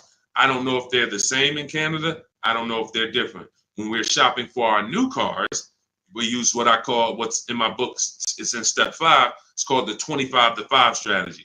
We're going to reach out to 25 dealers online. It takes us 20 minutes. You're using my email scripts. In 90 minutes, you're going to have quotes back from all of these dealers to be able to get at least 5 to 7 quotes. So out of the 25, you're going to get 5 to 7 quotes. That's why it's called the 25 to 5 strategy. We're going direct to the dealers' websites. So I give you links to the dealers. As long as these dealerships have similar websites set up in Canada, then everything is going to be the same. The scripts, the way they communicate, the things they try to get you to do, come in, can I get you on the phone, put one price here, and then, for a used car, and then hope you come in and charge you more later. All of that, if all of that is the same, which I believe it is, then everything will be applicable in Canada. It's just the websites will be different. But Honda's going to have their own dealers' websites, so that's why I say I believe 90% at least is applicable, and potentially more. All right, great question. Go ahead, Dolan.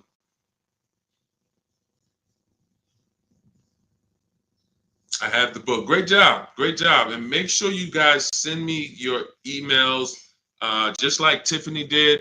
I always use Tiffany because she was the first one to send us an email, and I always make sure I reference her. But everybody who sends these in, I get to bring them onto the show. I brought a couple more. Look, this one is from Christopher. Deshone, thanks so much for these resources. I read your entire book last night. I've already been underway and trying to put my deal together. What a great book. I have my quotes together. Now I'm ready to take the next step with the calculator.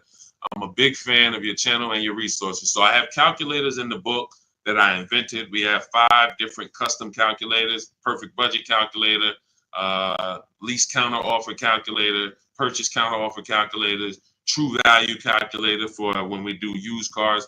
So I think there's 4, might be one more, but there's at least 4 calculators that we invented.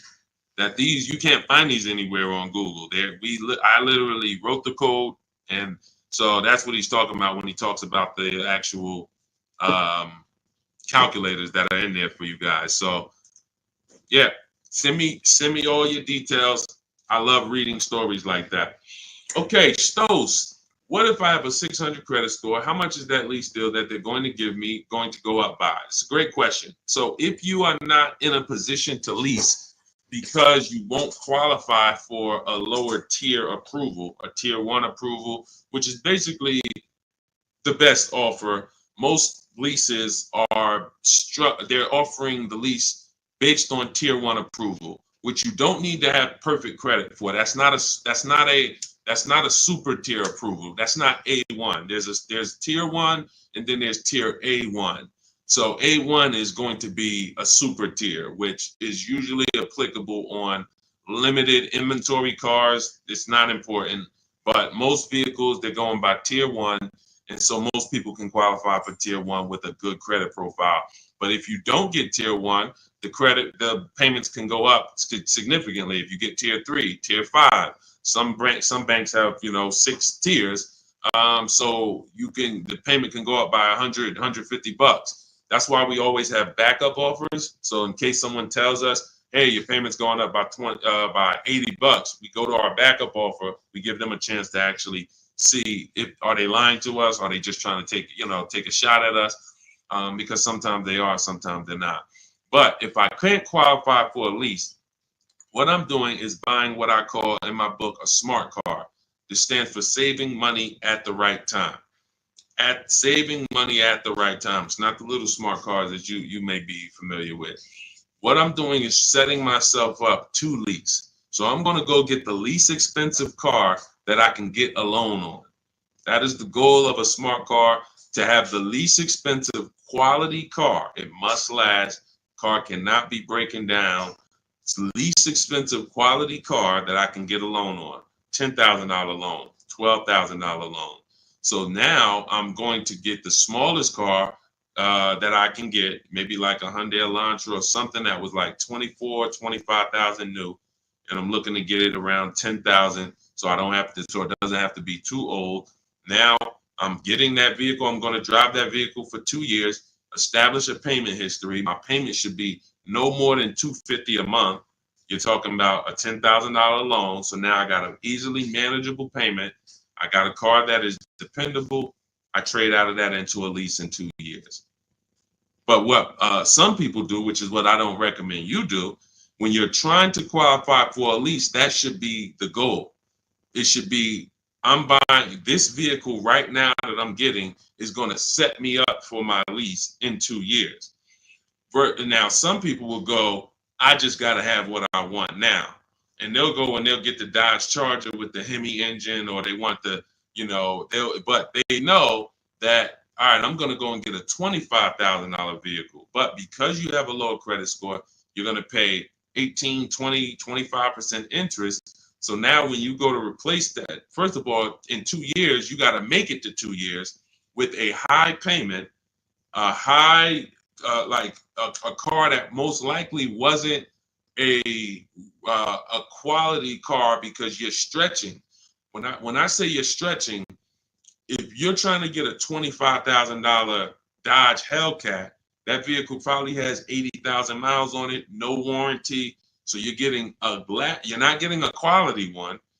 You're getting the one you can afford, which is going to be high miles, older, and now you have this high payment, high interest. So when you go to replace that car in 2 years and try to go into a lease, you're going to have a huge amount of negative equity, maybe $8,000, $9,000, $10,000, $15,000 of negative equity.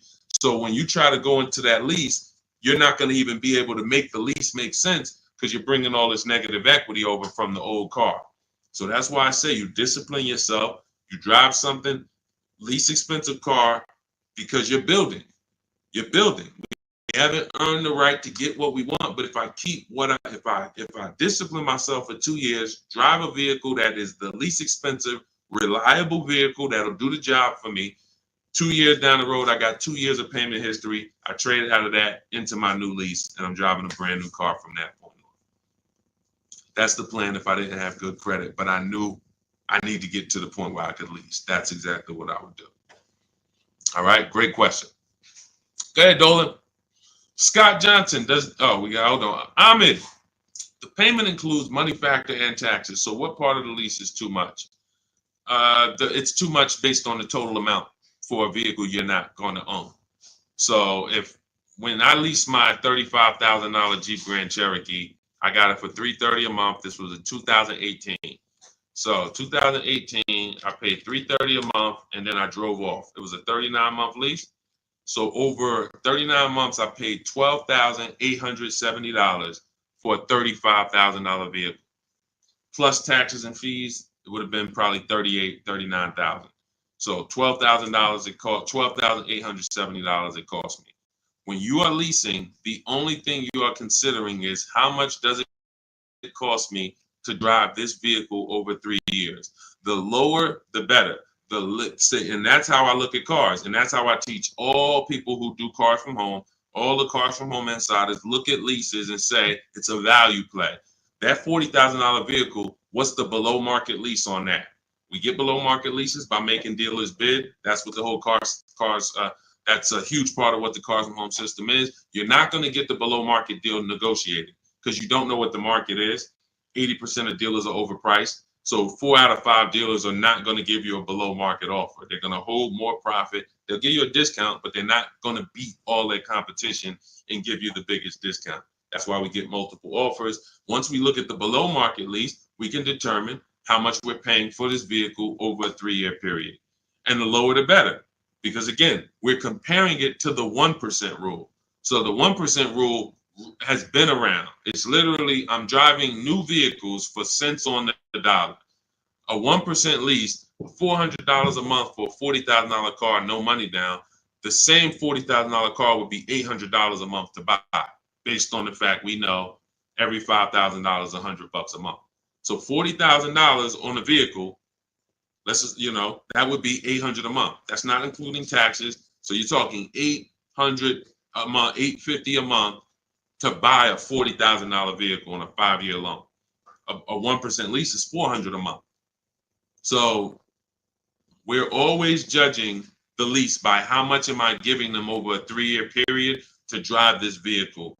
And, there is a point in time where you're paying too much for a vehicle you're giving back. And that means you signed a bad lease deal. Go ahead, Dolan. All of this is in my book. I teach you about the 1.5% rule and why we don't sign leases over 1.5%. All of this is laid out step by step. That's a huge part. When you hear me say rules, the 1.5% rule, the 8-year rule, these are principles. These are boundaries in our Cars from Home blueprint that we don't step over. We don't. And there's one thing, if you step over, great. That's on you because you're an adult. But it's another thing to know you're actually stepping over a boundary. And that's what we didn't have in the past. We didn't have boundaries that we knew we were stepping over. When is your loan too long? Well, in real estate, you have boundaries. That's why who would sign up for a 40-year mortgage? Type me. Do I have anybody in here willing to sign up for the 40-year mortgage? Anyone? Anyone willing to sign up? You're a smart person. Anyone? You could get a $600,000 house for the same payment as a $400,000 house potentially. Anybody signing up for a 40-year mortgage? What about a 50-year mortgage? What about a 50-year mortgage? No. Most people know, Deshone, the longest mortgage we're gonna get is a 30-year mortgage. Some of you go for 15 years to pay it off quicker, but you're not doing 40, you're not doing 50. Because that means I can't afford this vehicle. Boundaries. That's industry established boundaries. That means I can't afford this house. If I have to take a 40-year mortgage, 50-year mortgage just to afford it, I can't afford it. That's the same thing we bring. That's one of the boundaries we bring to car buying. We don't do loans longer than 72 months. 6-year loan is the longest loan that we will do on a car. It just leads to problems. Most of the people who've had problems with cars, horrible problems. They still have loans on them, cars breaking down. They should be putting money to the side every year for maintenance, but they can't because they're still making a $500, $400, $800 car payment, and the car is 11 years old. These are issues. These are boundaries that we don't step over. That's why you'll learn in my book, The Rule of 72 and the 10th birthday. 6-year loan is the max. Car should be paid off by the 10th birthday. These are boundaries. That's what we bring.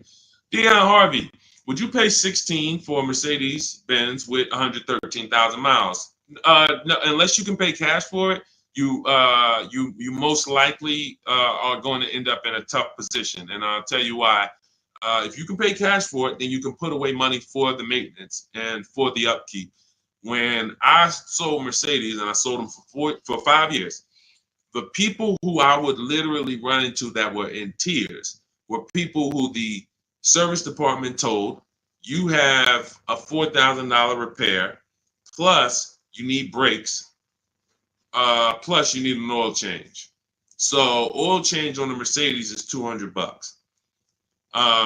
Brakes could be $2,000. Then you have a repair because you don't have a warranty that could be your navigation system goes out. That could be $3,000. So literally you're looking at $6,000 and you still have a car payment and you still have insurance and you still have gas. So this is something I call the 4 expenses that we take into account. How we're going to acquire the car, insurance, gas, and maintenance and repairs.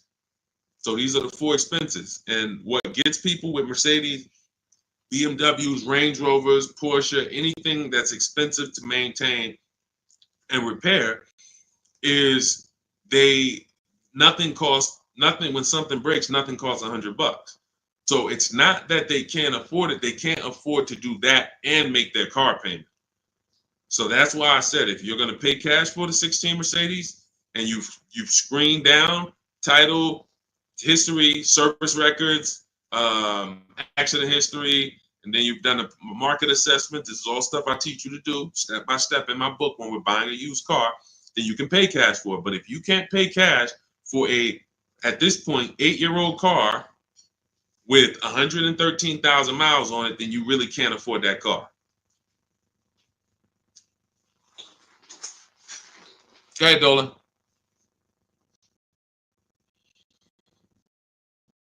Any Euro car after $100,000 is a money pit. That's why you can get them cheaper. And listen, if you know, you can have vehicles that were well taken care of by people and they just went to upgrade their model.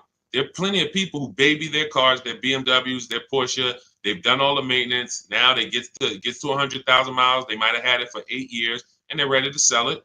And it's a great opportunity for someone else to buy. But you have to be able to afford these cars. And you have to be able to avoid, if you can't afford to repair and maintain them, then you can't afford these cars. So that's the principle. And again, I'm somebody who's worked. My most expensive car I ever sold was a $435,000 SLR McLaren.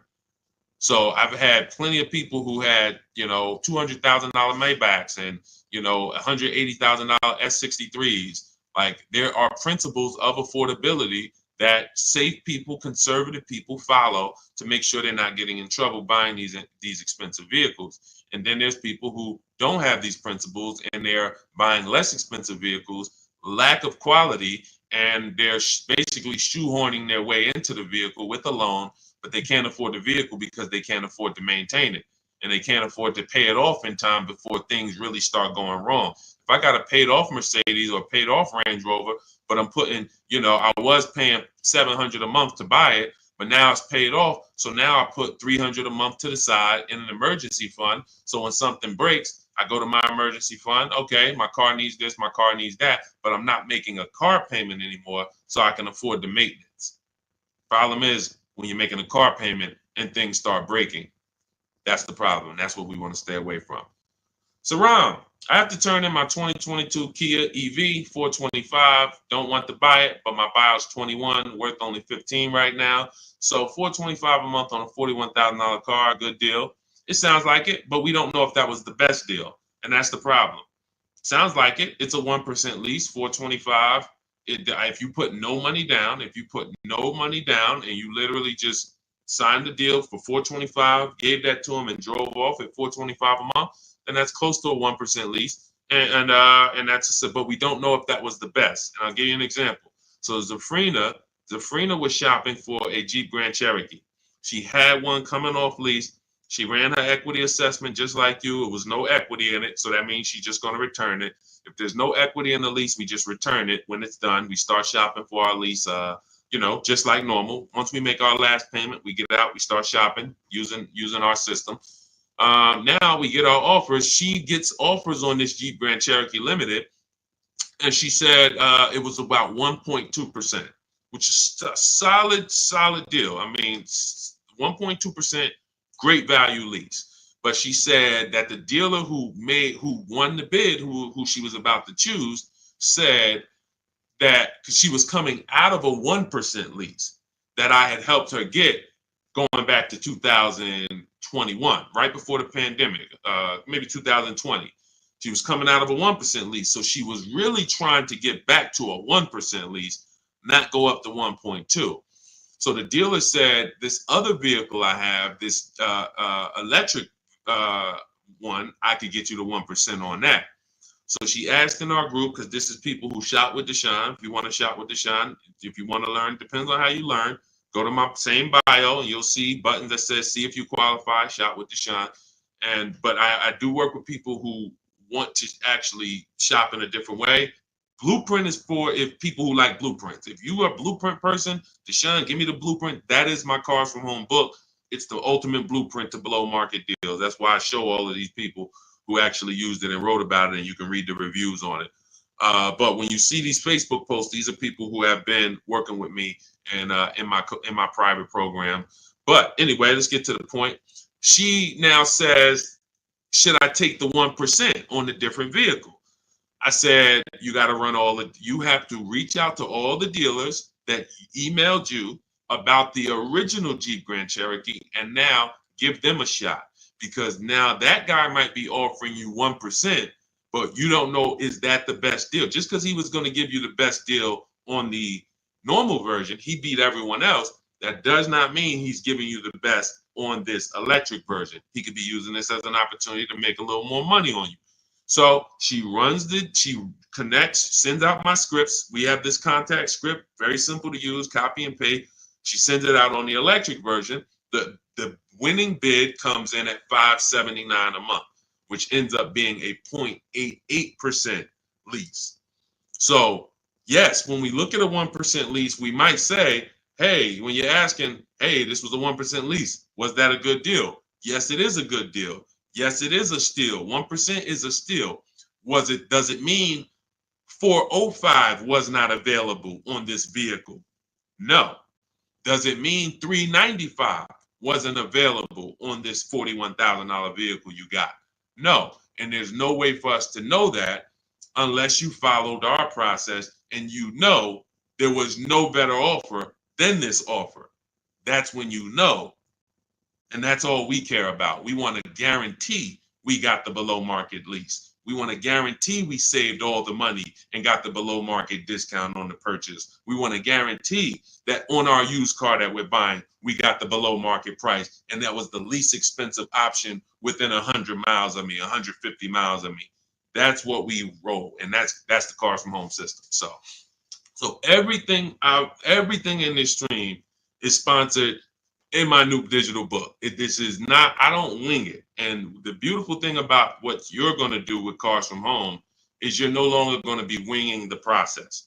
This is the second most expensive purchase that many of you will make. And some of you who don't own a home, this is the most expensive purchase that you have made so far. And every single time you make a 5-figure decision on a car, you add these up and you can see I've made $100,000 in car buying transaction decisions over my lifetime. What is my process for getting below market deals? What is my process for not paying what everyone else is paying? You've winged it, but you're no longer going to wing it. This is a 7-step process. In the book, I have links where you can stay right on task. If you're on the lease path, you're not looking at new cars. You're not reading about purchasing used cars. If you're purchasing a used car, you're not using the system on leasing. You're not using the system on new cars. You're on the used car path. That's the way the book is. It's linked and it warps you to the areas so that you can stay on task and not be learning everything about leasing and buying and used cars and new cars and bidding. Or you don't need to learn all that. We just need a path for you that you can follow step by step to get to your below market deal. And that's the way the book is set up. So it's 5 stars. You can get your copy as part of my welcome offer to you for 75% off. It's normally $97, but for 30 minutes only, you get yours for $24. That's 75% off. It'll be in your inbox in 5 minutes, and you'll have everything for the rest of your life to use when it comes to leasing. If your spouse wants to buy, your child wants a used car, you can open this blueprint up at all times and use these strategies that you paid $24 for. Now, if you missed it and you didn't get there before the 30 minutes went to zero, then you'd have all these strategies and you paid $97 for it. It's still a win. It's still going to be in the top 3, top 5 most valuable books you've ever owned to your bank account. That is the biggest thing. This book being valuable to your bank account. So go get your copy for 75% off. Click that picture of me in my TikTok bio. Click that picture of me on Instagram. Go to that website in my bio, and then you'll see the button that says 75% off welcome offer. YouTube, you have a comment in the, you have a comment for your 75% off in the comment section. Same thing on Facebook.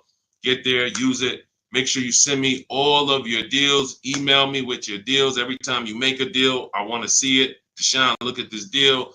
My biggest thing is seeing the money you are paying for these cars. I want you to be like all of these people who send their deals in. Look, this is what it's about. I don't want you just getting a car. We'll be excited about the car too, but I want you just as excited about the deal you got, because once you see below market deals and you see how different they are than market value deals, or God forbid above market value, you're going to see that you'll never go back. And then I just want you to send me, I want you to help me see what every below market deal look like. Right now, we know the below market deal on this Mercedes that Milligan got is $27,000 off. That sets the market. So if anybody got this same vehicle, the same vehicle that she got, and you didn't get $27,000 off, you overpaid. You know, we know Sean set the market on this on his F-150 Lightning.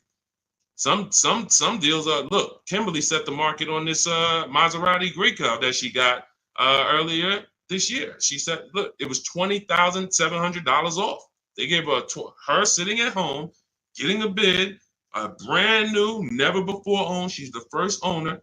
She got $20,700 off. That's the market value of that vehicle at the time. If somebody got $10,000 off, they paid. That's an average deal. They overpaid by $10,700. So we get to set the market for these vehicles using these shop from home strategies, and that's what I want. I want you empowered. I want you guaranteeing that you save, that no one else paid less than you. And that's the empowerment. You do that right from home, right from your living room. So I will see you all on the next stream. Grab your book. I'll see you inside the book. And God bless you. Let's keep unlearning and relearning.